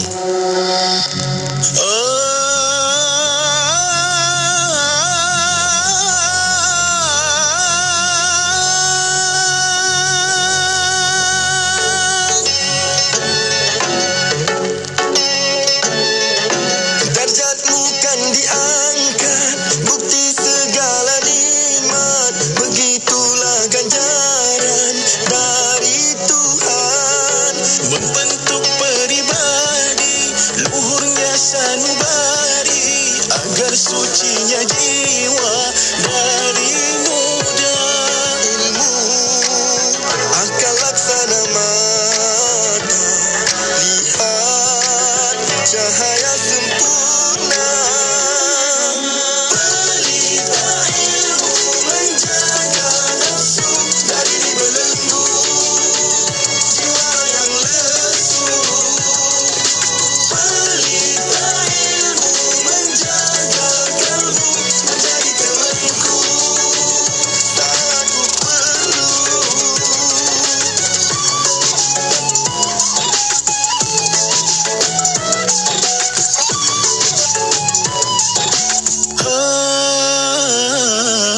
Menuntutnya ibadat, mencari satu jihad, begitulah hakikat kalam hikmah. Ilmu akan laksana mata, lihat cahaya sempurna.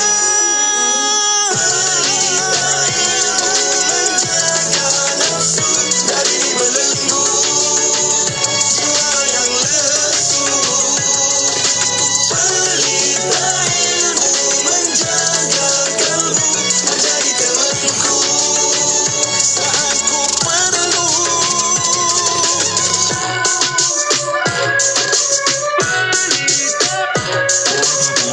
Jadi dibelenggu.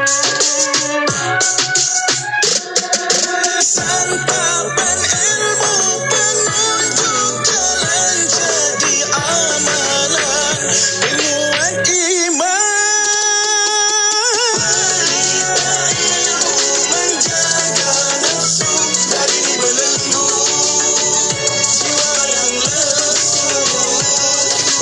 Pelita ilmu menjaga kalbu menjadi temanku saat ku perlu.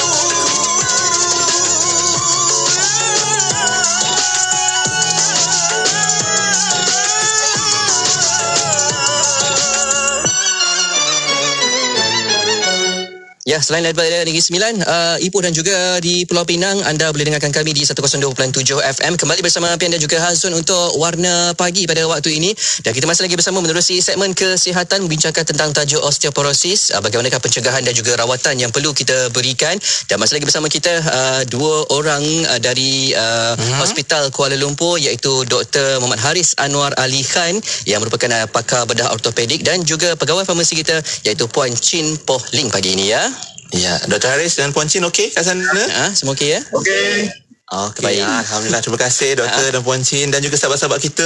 Itulah saya tengok komen tadi doktor dengan Puan, banyak dah masuk dah, kita tak tahu nak pilih mana satu ni. Ada yang kata orang Malaysia ni dia kurang minat minum susu. Itu yang sebab menyebabkan mungkin faktor yang menjadi faktor pada osteoporosis. Lepas tu ada juga yang kata faktor genetik. Ni mencatat nota lah daripada apa yang dikongsikan oleh Dr. Haris tadi. Hajar Nafizah kata teh tarik. Alamak, tarik. Sebab ada susu lah. Itu bukan susu lembu tu kan. Semua jenis susu mana? Boleh ke doktor? Doktor, Puan mungkin doktor kalau nak cerita tentang susu. Kalau kita nak kurangkan, gunakan susu yang mengandungi kalsium yang tinggi. Okey.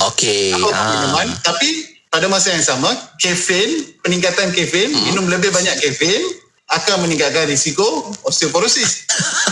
Betul juga Okey. Alamak, jadi peminat-peminat kopi teh yang ada kafein ni memang kena kurangkanlah juga dan berhati-hatilah. Okey, tadi sebelum kita cerita tentang simptom atau tanda mereka yang mengidap osteoporosis, mungkin ada lagi poin yang doktor ataupun nak tambah tentang faktor risiko tadi? Doktor? Selain daripada faktor risiko spesifik ni, salah satu benda yang harus kita lihat adalah bila kita membaca mengenai osteoporosis, salah satu benda yang paling penting adalah pencegahan jatuh di kalangan warga emas. Ini mungkin akan diceritakan dengan lebih lanjut oleh Puan Chin sebentar lagi. Bila kita fokus tentang pencegahan, ke Puan Chin nak sebut sekarang? Boleh je.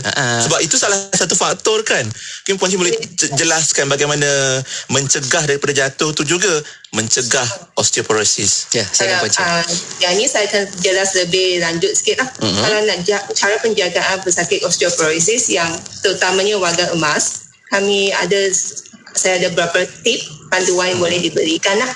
Seperti meletakkan alas kaki di bilik air untuk mengelakkan jatuh akibat lantai yang licin.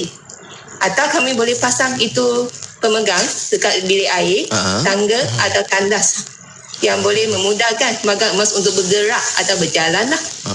Lepas tu pastikan dia ada objek yang menghalang pergerakan mereka, seperti lingkaran wire. Kalau ada barang permainan kanak-kanak, yang itu perlu dielakkan juga. Kalau tak, mereka akan tersandung objek tersebut lah. Lepas tu, kalau boleh, kami menasihatkan pasang itu penggera di bilik warga emas. Yang ni untuk mempercepatkan tindakan sekiranya kalau ada berlaku kecemasan. So, senang untuk mereka untuk memanggil kepada kami lah. Lepas tu, kalau boleh, kami nak galakkan mereka jangan pakai tumit yang tinggi. So pastikan mereka pakai kasut yang tumit yang rendah dan tapak yang tidak licin. So yang ni sangat selamat untuk mereka. Yang tumit tinggi tu yang umur berapa? Yang warga tua ataupun kita yang muda-muda ni pun kena pesan juga jangan pakai high heel banyak sangat. Puan. Kalau boleh pakai tumit yang rendah saja. Tak ada spesifik sangat lah. Yang rendah yang tinggi. Okey, sebab nak elakkan risiko lah daripada jatuh. Sebab kita difahamkan ada juga antara kita yang sanggup terpaksa tukar tiles dekat bilik air, bilik mandi kan, sebab apa? Nak elakkan daripada tiles atau mamar yang licin. So diorang tukar semua untuk keselamatan orang tua kita ataupun warga emas kita. Itu sebahagian langkah pencegahan lah. Baik doktor, mungkin simptom, tanda kita pula untuk mereka yang mengidap osteoporosis. Okey, apabila kita cerita pasal tanda ni, selalunya osteoporosis ni dikaitkan dengan penyakit yang senyap. Maksudnya dia silent disease. Dia tidak mempunyai tanda ataupun gejala yang ketara, terutamanya pada peringkat awal. Jadi dia diam saja, pemalu dia. Pemalu. Tapi kalau kita lihat juga artikel yang dikeluarkan oleh WHO, pesakit mungkin mengalami sakit dan senggal terutamanya di tulang belakang ataupun tulang pinggang. Tulang pinggang. Itu tanda-tanda awal. Maknanya sakit tu kerap, doktor? How frequent rasa tu? Kalau kita nak cakap pasal kekerapan, pesakit mungkin mengalaminya ketika dia cuba bergerak, bangun daripada posisi tidur, berjalan, naik tangga, turun tangga. Pada masa yang sama, apabila kita dah makin berusia, kita juga mengalami penyakit arthritis. Jadi osteoporosis ni selalunya dia remain diam saja sehingga satu hari dia jatuh dan patah. Itu keunikannya osteoporosis ni. Kita tak tahu kita mengalami osteoporosis sehinggalah kita datang ke hospital dengan kepatahan. Baik. Sebab ada juga yang bertanya ni macam mana kita nak ada cara kita nak cek kesihatan tulang. Ada yang sebut pasal bone density istilahnya, dan macam Mahani Agam bertanya, Puan Mahani tanya, doktor, kalau kita tulang pinggul tu rasa sakit di kalangan warga emas ketika duduk, ni tak kisahlah lelaki ataupun wanita, mungkin adakah itu tanda juga osteoporosis atau mungkin arthritis yang doktor sebutkan tadi? Apabila kita cakap pasal sakit di bahagian pinggul, kita kena tengok punca sakit tu pertama sekali sumbernya dari mana. Adakah dia sumber daripada pinggul itu sendiri ataupun daripada tempat lain? Sekiranya daripada pinggul, kita ada beberapa faktor yang boleh menyebabkan sakit. Salah satu adalah arthritis. Nombor dua, mungkin dia mengalami penyakit-penyakit lain ataupun daripada tulang belakang, menyebabkan kita mendapat reverse pain di bahagian pinggul kita. Baik, itu maknanya kena tahu juga punca dia dan ia berlaku sikit-sikit macam doktor sebut tadi, senyap-senyap osteoporosis ni. Jadi bila kes jatuh, patah, baru kat situ kita tahu. Memang kita tak boleh buat scan ataupun mungkin x-ray lebih awal saja nak test, nak tengok tulang kita macam mana, doktor. Boleh ke macam tu, doktor? Okey, kalau kita tengok apa yang disarankan di dalam clinical practice guideline kita, disarankan kita menjalankan dual energy absorptiometry, di mana kuasa x-ray kuasa 2. Kalau kita nak cakap ke budak-budak, X-ray kuasa 2. Ya. Kebenaran. Ini dapat mengukur ketupatan tulang kita. Ketupatan tulang kita. Disebabkan dia ada kuasa 2, dia kira ketupatan tulang kita. So pengukuran ini boleh memberikan kita nilai status kesihatan ataupun kekuatan tulang kita. Berdasarkan nilai ini, kita tahu pesakit itu mengalami gejala osteoporosis atau tidak, dan sama ada dia memerlukan rawatan untuk pencegahan dan sebagainya. Boleh request lah kalau ada tanda-tanda awal tadilah ya. Dan insyaAllah macam ada sahabat kita, ada juga yang mengatakan, doktor, antara faktor lain osteoporosis adalah kurangnya hormon seksual yang keluar daripada lelaki ataupun wanita. Apa pandangan doktor? Faktor ini apabila kita lihat mengenai hormon, selalunya kita kaitkan dengan hormon estrogen ataupun pada pesakit yang mengalami menopause yang awal ataupun telah menjalani pembedahan, contohnya hysterectomy.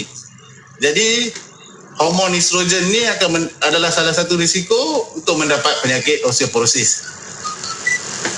Jadi salah satu rawatan pun adalah hormon replacement therapy, iaitu dia mengandungi estrogen untuk nak atasi masalah osteoporosis. Itu akan dilalui oleh mereka yang berusia ataupun macam mana? Kalau faktor usianya, dia ada salah satu risiko yang tidak diubah, yang tadi saya katakan tadi. Pada usia mungkin 45 tahun, 50 tahun. Itu lebih awal. Baik. Jom kalau kita nak cerita pula tentang Azhar, ada soalan ke nak tanya daripada WhatsApp kita? Ada sahabat kita di WhatsApp ni, daripada sahabat kita ni Puan Syah. Soalan beliau, adakah ibu yang menyusu anak lengkap 2 tahun dan ada 5 orang anak berisiko untuk menghidap osteoporosis, yang mana pemakanan kita ni mungkin tak cukup kalsium. Jadi antara minum susu dan juga makan suplemen kalsium tablets tu, mungkin ada saranan doktor mana yang lebih baik untuk kita mencegah osteoporosis ni, doktor? Yes. Soalan yang sangat bagus, dan soalan ini juga ditekankan dalam CBG Malaysia. Dia ada menceritakan mengenai wanita hamil dan pengambilan kalsium. Jadi kalau kita nak tengok apakah yang disarankan di dalam guideline Malaysia kita, adalah 1000 mg untuk kalsium dan juga vitamin D 800. Jadi ukuran itu kita gunakan berapa banyak kita nak ambil. Bentuk bergantung pada pesakit, secara ubat, makanan dan sebagainya. Soalan yang sangat baik. Itu keperluan harian maknanya, doktor? Ya, itu cadangan yang dikeluarkan oleh guideline kita. I see. Yang standard lah untuk mengekalkan kesihatan, khususnya tadilah ibu yang menyusukan anaknya. Lepas tu anaknya dah 5 orang. Jadi faktor-faktor nak kekal, banyak faktor yang menyebabkan kena kekalkan kesihatan untuk tulang kita. Sebab macam doktor sebut tadi, saya risau juga sebab bila cerita tentang osteoporosis, kita tak nampak kan, doktor, tulang kita kan, macam mana keadaannya. Mungkin ada macam sahabat kita ni, katanya Wan Zumusni, katanya selalu rasa stiff, mungkin orang panggil apa, sendi-sendi ni rasa sakit je. Bila buat yoga waktu pagi rasa susah nak stretch. Masa muda selalu pakai kasut tumit tinggi. Adakah itu arthritis ataupun osteoporosis? Adakah pengambilan kalsium dapat membantu untuk improve keadaan ataupun memperbaiki keadaan ini. Mungkin kalau Puan Chin ada nasihat ni tentang kasut tumit tinggi tadi tu, Puan Chin. Puan Chin. Lain kita okey ke? Okey. Okay, kalau lain tak okey, Azwan jawab, Azwan. Okey, jawapan saya ialah bergantung pada Puan Chin punya jawapan. Macam mana? Are we okay? Doktor dengan Puan Chin. Ada gangguan sedikit pada line kita ni. Okey. Are we okay? Okey. Nampak cara okey dah? Okey. Silakan Puan Chin. Okey. Pencerahannya. Jadi, kita harus memeriksa dulu pesakit tersebut dan juga menjalankan investigasi apakah punca sakit tersebut. Sekiranya dan pergelangan, contohnya lutut, saya rasa LUTU dia maksudkan itu adalah lutut. Paha yang dia cuba maksudkan mungkin pinggul. Okey. Jadi banyak sebab kita boleh mengalami sakit, mungkin arthritis, mungkin osteoporosis. Apabila kita kaitkan dengan aktiviti yang lebih lasak, berat badan yang bertambah, mungkin itu akan mencenderungkan lebih kepada mendapat arthritis. Mungkin. Jadi baik.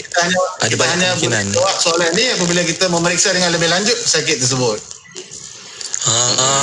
Baik. Maksudnya kena jumpa doktor lah kalau perkara tersebut berlarutan dan juga mengganggu hidup kita dan juga rutin harian kita, doktor, ya? Ya, betul. Baik. Dan ada juga ramai juga yang bertanya tentang tulang-tulang. Lepas tu contohnya macam Haniah, saya rasa mungkin ni topik lain, tapi beliau bercerita tentang anak saya X-ray, baru tahu tulang belakang bengkok sikit. Adakah ada risiko di masa akan datang kalau tulang bengkok ni? Bukan apa istilah dia, doktor? Psoriasis? Bukan? Okey, saya rasa masa alamak. Tanya kita. Pian jangan tanya saya, Pian. Saya tak ada jawab, Pian. Saya pun lagilah kita boleh baca je soalan ni, tapi semuanya berkaitan dengan kesihatan tulang.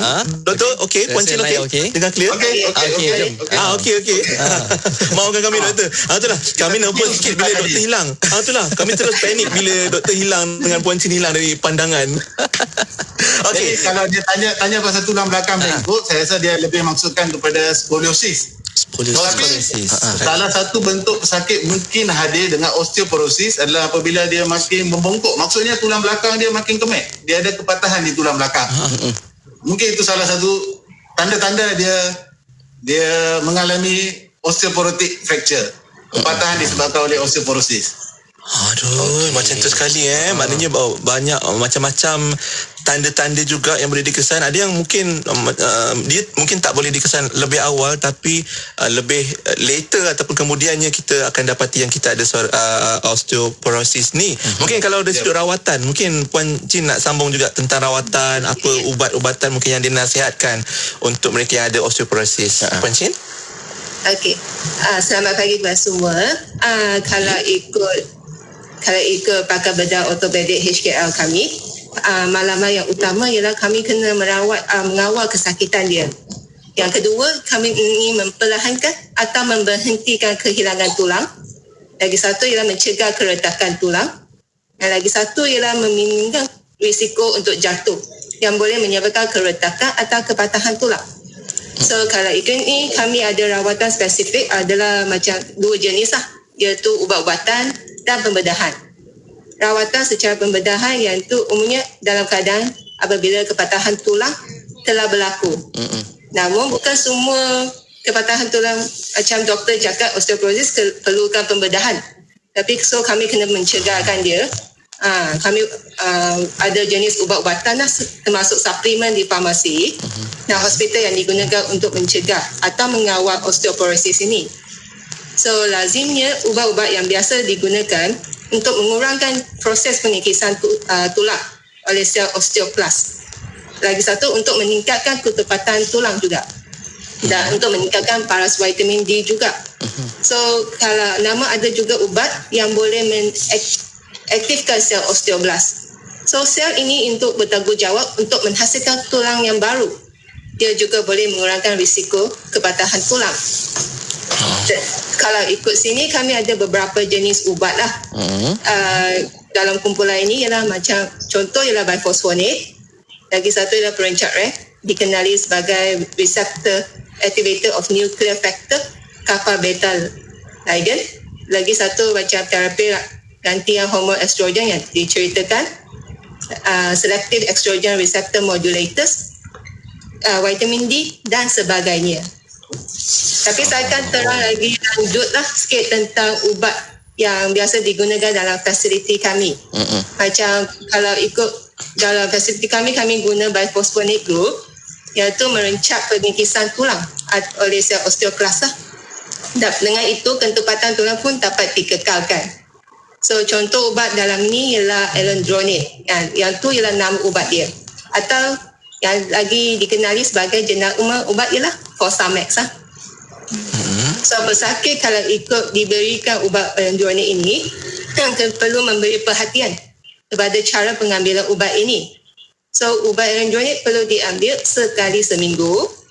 Lepas tu dinasihat untuk mengambil ubat ini dengan segelas air kosong dengan perut kosong pada awal pagi sebaik sahaja bangun daripada tidur. So ia perlu diambil 30 minit sebelum mengambil apa-apa makanan, minuman atau ubat yang lain. So pesakit juga kami nasihat agar duduk berdiri atau berjalan tegak dan jangan baring lepas makan ubat ini. Kalau kamu nak lebih lanjut lagi penerangan, kena dapat dari nasihat daripada ahli farmasi lah. Ya. Itu yang sepatutnya lah. Itu tentang pengambilan ubat kan? Tapi dia apa tapi dia tu Puan? Ya.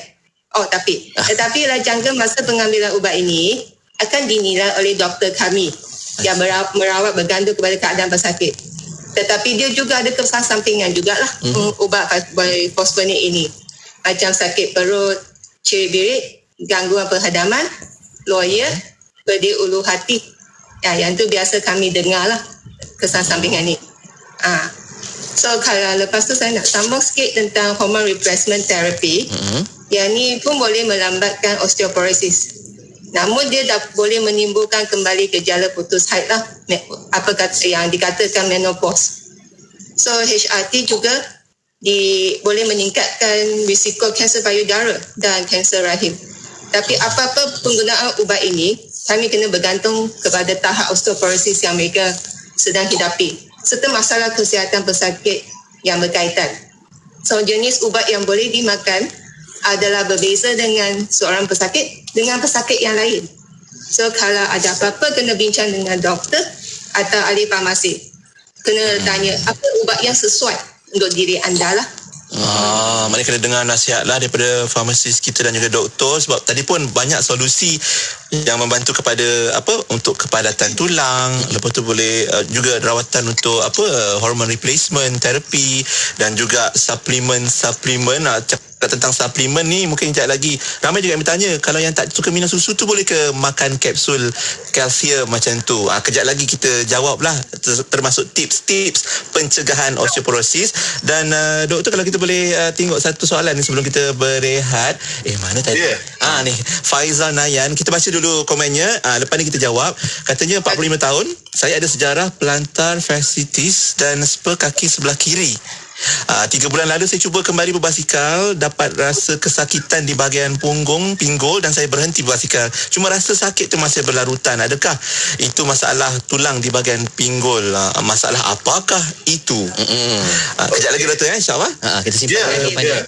Kita berehat kejap. Jadi Dr. Haris dan juga Puan Chin akan bersama kita untuk sambung pusingan ketiga segmen kesihatan. Ya, anda juga masih lagi boleh bersama kami menerusi perkongsian di Facebook Live IKIM FM untuk kepuasan, ataupun anda juga boleh tonton di TV anda menerusi YouTube. Dan kalau kata ada sebarang soalan, anda boleh komen di sana, termasuk juga di WhatsApp 011290040004. Jangan lupa untuk sharekan juga perkongsian kesihatan kita untuk pagi ini ya. Marilah kita buat regangan-regangan dulu, duduk betulkan postur masing-masing untuk tulang. Kejap lagi kita sambung untuk kesihatan di Warna Pagi Radio IKIM 20 tahun. Inspirasi Inforia Islami.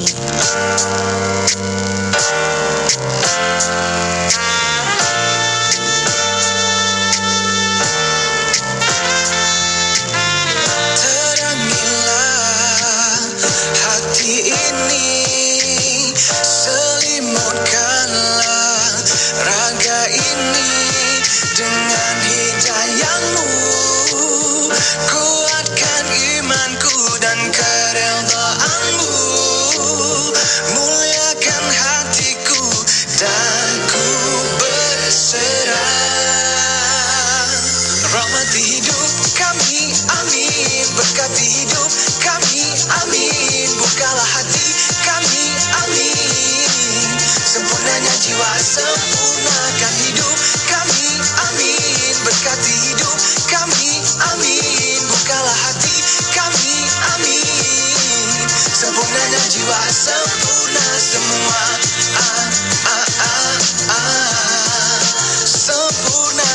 semua.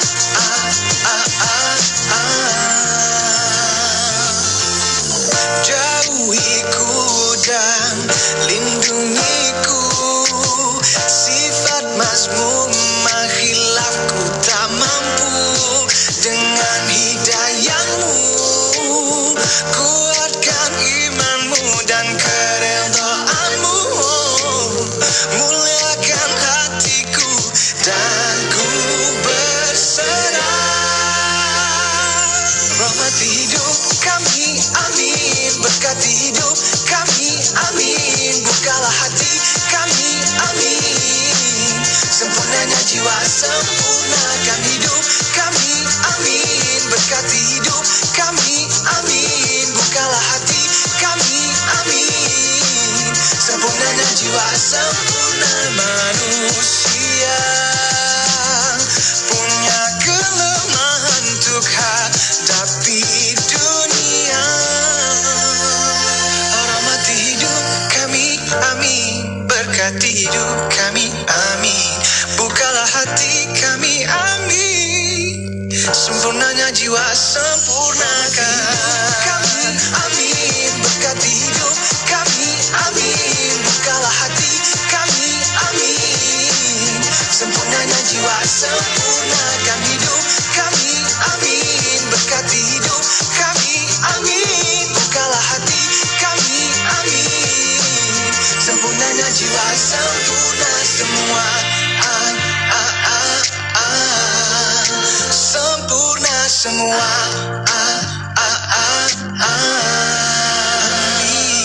Terima kasih kepada anda yang terus saja dengarkan kami di IKIM Inspirasi Inforia Islami bertemankan Pet dan juga Hazrul untuk Warna Pagi pada waktu ini, dan kita masih lagi bersama menerusi segmen kesihatan yang turut kami bawakan secara live di Facebook IKIM FM dan juga di YouTube IKIM. Tajuk kita seperti yang dipaparkan di Facebook tu, osteoporosis pencegahan dan rawatan. Doktor kita masih lagi bersama kita iaitu Dr. Haris dan juga Puan Chin dari Hospital Kuala Lumpur yang mewakili Kementerian Kesihatan Malaysia. Dan sebelum kita pergi sambung, doktor, kita ada komen juga pengalaman daripada namanya Hamzah Rafiah. Tahun 2016 saya disahkan spondolosis dan hilang L2, L3 dan rawatan TB spine telah diberikan. Selamat 9 bulan. Alhamdulillah sekarang saya boleh menjalankan 85% aktiviti dan awal ni baru berani berbasikal siap dan boleh memandu. Wah, Alhamdulillah saya jaga diri, jaga kesihatan dan pemakanan. Ni mungkin Alhamdulillah. Jadi kan dengar betul-betul nasihat daripada farmasi, daripada doktor. Alhamdulillah dapat kembali aktif seperti biasalah, seperti sedia kala. Tapi itulah, saya rasa kalau bab-bab sakit, rasa sakit pinggul, rasa sakit belakang ni biasa dialami oleh kita-kita ni, doktor. Apa nasihat doktor untuk soalan tadi sebelum kita serahkan pada Puan Chin juga? Ya, apabila kita yang selalunya terutamanya selepas pulang bekerja, bangun pagi dan sebagainya, kita mengalami sakit belakang dan pinggul dan sebagainya, selalunya kita kaitkan amalkan postur yang sihat, cara duduk yang betul, cara bangun yang betul, cara pengambilan barang daripada lantai terutamanya dengan posisi yang betul. Jadi ini dapat mengurangkan risiko kita mendapat sakit-sakit tulang belakang dan tulang pinggul. Maknanya postur tu sangat penting jugalah ya untuk mengelakkan, dan itu mungkin juga langkah-langkah pencegahan bagi mereka yang berusia ataupun nak meningkat usia lah. Macam tu. Mungkin ada tips yang Puan Chin pula nak kongsikan untuk mencegah daripada osteoporosis ni. Puan Chin? Kalau ikut suplemen, yang biasa kami dekat sini kami akan bagi itu ubat kalsium dengan vitamin D sekali lah.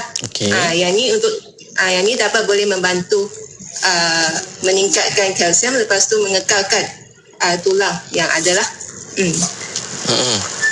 Lepas tu kami lagi pun kami ada pencegahan panduan yang lain juga, seperti diet. Kami pun menggalakkan mengambil makanan yang berkalsium juga sejak usia yang muda. Ini boleh untuk proses pembentukan tulang. Tapi macam doktor katakan, pengambilan kafein pun kena diingatkan, kena dihadkan. Jangan minum terlalu banyak lah. Lepas tu kami pun mengamalkan lagi satu cara ialah gaya hidup yang sihat. Amalan sihat bersenam dan aktif bersukan secara konsisten adalah sangat penting untuk memelihara kekuatan tulang juga. Walau bagaimanapun, senaman bagi pesakit osteoporosis harus dikawal agar tidak berlaku tekanan berlebihan kepada tulang. Lepas tu pengambilan alkohol dan merokok perlu dielakkan. Ada lagi satu ialah kami nak kawalkan berat badan juga. Berat badan yang ideal, dia dapat membantu mengurangkan beban tulang. Lagi satu ialah kami mengesan tanda-tanda awal osteoporosis. Yang itu ialah kalau anda rasa kerap berasa sakit pada sendi atau tulang, kami menasihatkan untuk berjumpa dengan doktor dan mendapatkan pemeriksaan berlanjut. So kalau kamu rasa sikit sakit, jangan abaikan tanda-tanda semua ni. Kena terus rujuk lah pada ahli dan pakarnya lah kan. Kalau sakit-sakit tersebut dah mula dialami. Tadi saya cari, tadi ada komen daripada jurulatih sukan terjun dan renang, katanya kalau dulu katanya terdedah dengan air kolam, lepas tu dengan ada somersault nak terjun dan sebagainya. Kat situ katanya ada kesan kepada tulang belakang. Mungkin doktor ni Asad Abdullah, kita baca sikit. Saya bekas atlet dan jurulatih terjun. Kami terdedah dengan bahan kimia macam klorin, soda ash, aluminium, dan kami terdedah latihan sukan akuatik terjun. Jadi bahagian pinggang masa somersault, tight pipe semua tu, bila usia tua kesan berlaku pada pinggang. Mungkin apa kaedah rawatan dan mungkin juga ada tips-tips macam mana kita nak elakkan perkara ni berlarutan di usia tua nanti. Doktor. Okey, soalan yang bagus. Saya rasa dia menjalankan satu kerja yang unik dan jarang kita dengar juga. Betul. Atlet kan. Hai. Jadi bagaimana kita hendak kurangkan risiko kita untuk mendapat sakit, terutamanya ada pergelangan pinggang, tulang belakang ataupun lutut, yang di mana yang kerap kita alami. So apabila kita cakap mengenai sakit di pergelangan pinggul, lutut, selalunya dikaitkan dengan penyakit arthritis. Jadi salah satu cara adalah amalkan teknik yang betul.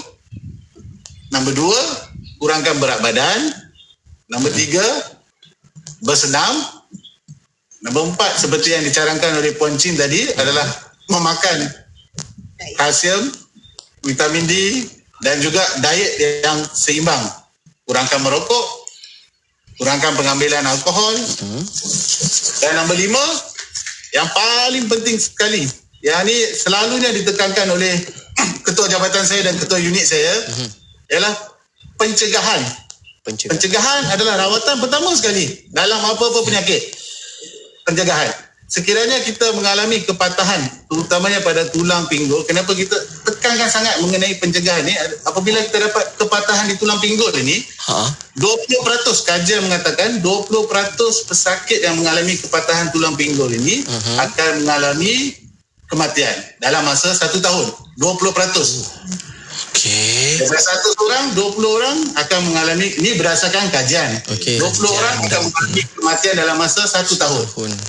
Dan dalam 100 orang ini, hanya 30% mungkin akan kembali ke keadaan sebelum jatuhnya. Jadi balance-nya tidak walaupun dia tidak kembali ke level sebelum dia jatuh. Ini pentingnya kenapa kita harus mencegah kepatahan disebabkan oleh osteoporosis. Menarik itu tadi, tips-tips pencegahan pun Puan Chin dah kongsikan sebahagiannya, khususnya untuk warga emas, warga tua, macam mana keadaan di bilik air, dan tentang pemakaian kita, apa yang perlu dipakai untuk selamatkan ataupun elakkan. Mungkin kalau Puan Chin ada lagi nak tambah. Tadi ada juga yang tanya, dia tak reti minum susu, dia nak ganti dengan suplemen kalsium. Okey ke macam tu? Tak ada masalah ke tu? Kalau makan ubat kalsium, suplemen boleh, tapi kami galak juga untuk ambil diet sekali. Diet yang kandungan kalsium yang tinggi. Kalau kamu nak lagi bagus sikit, boleh campur dengan vitamin D sekali lah. Yang ada suplemen semua ni. Okey.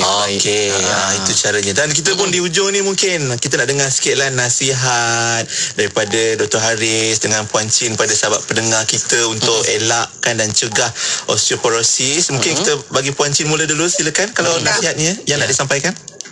Okay, so kalau nasihat, kami ada beberapa nasihat lah untuk dikongsikan kepada semua. Mari kita sama-sama menyambut Hari Osteoporosis Sedunia. Yang biasanya yang ni Hari Osteoporosis Sedunia disambut pada 20 Oktober setiap tahun lah. Lagi 2 minggu sekarang lah. So yang ni tujuan untuk meningkatkan kesedaran global tentang pencegahan, pengesanan dan rawatan osteoporosis. So Hari Osteoporosis Sedunia pada tahun ini bertemakan That's Osteoporosis. So yang ni untuk memfokuskan kisah dan kesan kepada emosi pengidap yang osteoporosis sebenar yang hidup dengan penyakit ini di seluruh dunia. So di samping bertujuan menjadikan osteoporosis ni sebagai dan pencegahan kepatahan tulang sebagai keutamaan kesihatan global, kempen ini juga menekankan kehidupan seseorang dari segi kesakitan osteoporosis dan patah tulang. So kesan serius ini boleh mengubah kehidupan seseorang dari kesakitan, kecacatan dan kehilangan kebebasan serta kepentingan peranan keluarga atau penjaga dalam memikul beban perawatan juga. Dengan itu, kami juga menggalakkan mesti mengamalkan pemakanan sihat dan seimbang dan yang mempunyai kandungan kalsium yang mencukupi setiap hari. Lagi satu, kami juga menasihat agar mengelakkan tabiat merokok dan minuman beralkohol serta aktiviti yang boleh menjejaskan kekuatan organ penyokong ini. Individu yang berisiko perlu memberi perhatian kepada penyakit ini kerana osteoporosis macam dikatakan boleh berlaku secara senyap atau dia tidak menunjukkan apa-apa gejala.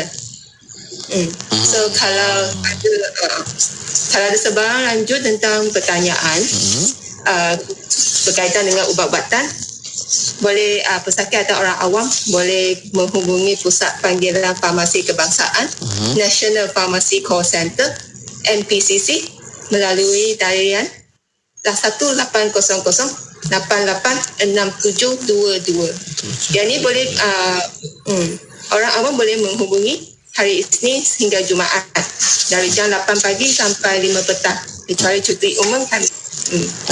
Itu nasihat paling baik. Yang penting kita pun biasa dengar prevention is better than cure. Maknanya mencegah tu lebih baik daripada merawat. Jadi kita marilah cuba mencegahnya bersama-sama. Doktor, silakan doktor nasihat kita sebagai penutup. Silakan doktor. Okey. Saya hanya ingin berkongsikan apa yang selalu diajar oleh Dr. Fazil dan Dr. Kunalan, sifu saya, di mana mencegah terutamanya sekali elakkan daripada jatuh. Bagi kita yang sayang kepada ibu bapa kita, warga emas kita, kurangkan risiko jatuh semudah melap lantai yang licin, susun permainan kanak-kanak, sediakan railing di rumah dan juga sediakan pencahayaan yang bagus di bilik dan juga di ruang tamu. Semudah ini akan mengurangkan risiko kejatuhan di rumah dan dapat mengelakkan komplikasi-komplikasi lain yang disebabkan oleh kepatahan disebabkan oleh osteoporosis. Baik, terbaik. Nampak mudah tu tapi besar hikmahnya dan manfaatnya kalau kita sama-sama bertindak untuk mencegah osteoporosis, dan kita tanda kita prihatin dan sayang pada ahli keluarga kita juga kan, Doktor dan juga Puan Chin. Baik, untuk hari ini kita ucap banyak-banyak terima kasih kepada yang berbahagia Dr. Muhammad Haris Anwar Ali Khan, pakar bedah ortopedik di HKL, dan juga Puan Chin Pohling, pegawai farmasi ortopedik di HKL juga untuk perkongsian kita hari ini. Thank you so much for your time. Terima kasih sudi bersama kami di Radio IKIM, Doktor dan Puan. Terima kasih. Alright, terima kasih. Okay. InsyaAllah jumpa lagi. Assalamualaikum. Salam sejahtera. Terima kasih. Sama-sama. Alhamdulillah. Itu dia sahabat-sahabat sekalian, tetamu kita pakar ortopedik dan juga pegawai farmasi dari Hospital Kuala Lumpur. Ya, sekali lagi kesihatan. Sekali lagi seperti yang Puan Chin sarankan, kalau ada sebarang masalah berkaitan tentang osteoporosis ni, anda boleh terus saja menghubungi 1800-886722 dan kami pagi ni bawakan kepada anda juga sempena dengan Hari Osteoporosis Dunia yang bakal disambut pada 20 Oktober nanti. Jadi kita semua jaga kesihatan masing-masing ya. Terima kasih kepada anda yang menjadikan IKIM Radio Islami nombor 1 di Malaysia. Radio IKIM kini menyambut ulang tahun ke-20 kerana kesetiaan dan sokongan anda. Radio IKIM 20 tahun, sentiasa relevan dan terkini. Kisahnya ada 2 orang anak kembar, dua-dua lelaki. Bila nak makan, seorang suka nasi goreng kampung, seorang lagi suka nasi goreng ayam. Bila nak main, seorang suka basikal, seorang lagi suka skuter. Bila nak tidur, seorang suka bantal tinggi, seorang lagi tidur tak pakai bantal. Ayahnya pula ikutkan jelah perangai anak-anak ni sampailah mereka dewasa. Dua-dua pandai berniaga, seorang berniaga offline, seorang lagi berniaga online. Jadi ayahnya hadiahkan mereka pakej berkembar IKIM. Dua-dua ada iklan radio dan iklan media. Senang, dua-dua dapat harga berpatutan. Jom kembangkan lagi perniagaan anda dengan memasarkan produk dan perkhidmatan anda di platform media sosial dan radio IKIM dengan harga berbaloi. Info lanjut hubungi 017-345-2564 atau 012-686-9236. Tarikh tutup permohonan iklan adalah pada setiap 16 hari bulan pada setiap bulan. Buku baharu bertajuk Literasi Kewangan Islam di Malaysia akan tiba tidak lama lagi. Literasi kewangan merupakan cabang pengetahuan yang boleh membantu orang Islam dalam mencapai matlamat penjagaan harta yang digariskan oleh Doktrin Maqasid Asy-Syariah. Karya ini mengetengahkan literasi kewangan Islam sebagai tema utama yang mengupas 4 perkara, iaitu: pertama, literasi kewangan menurut Al-Quran dan As-Sunnah; kedua, peranan dan kepentingan literasi kewangan Islam; ketiga, dimensi dan instrumen pengukuran literasi kewangan Islam; dan keempat, kajian AKPK tentang tahap literasi kewangan dalam kalangan pekerja dewasa di Malaysia. Berdasarkan kupasan buku ini, wujud gesaan untuk meningkatkan kefahaman tentang literasi kewangan Islam dalam kalangan umat Islam di Malaysia. Dengan harga RM35, 100 tempahan pertama akan mendapat versi e-buku secara percuma. Dapatkan sekarang dengan cara WhatsApp di 019-992-2902 atau 018-353-0746 sekarang. Buat orang-orang Sarawak, jangan lupa dengarkan Radio IKIM di 93.7 FM di Kuching, Sarawak. IKIM, Inspirasi Inforia Islami.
Pelajaran mendidik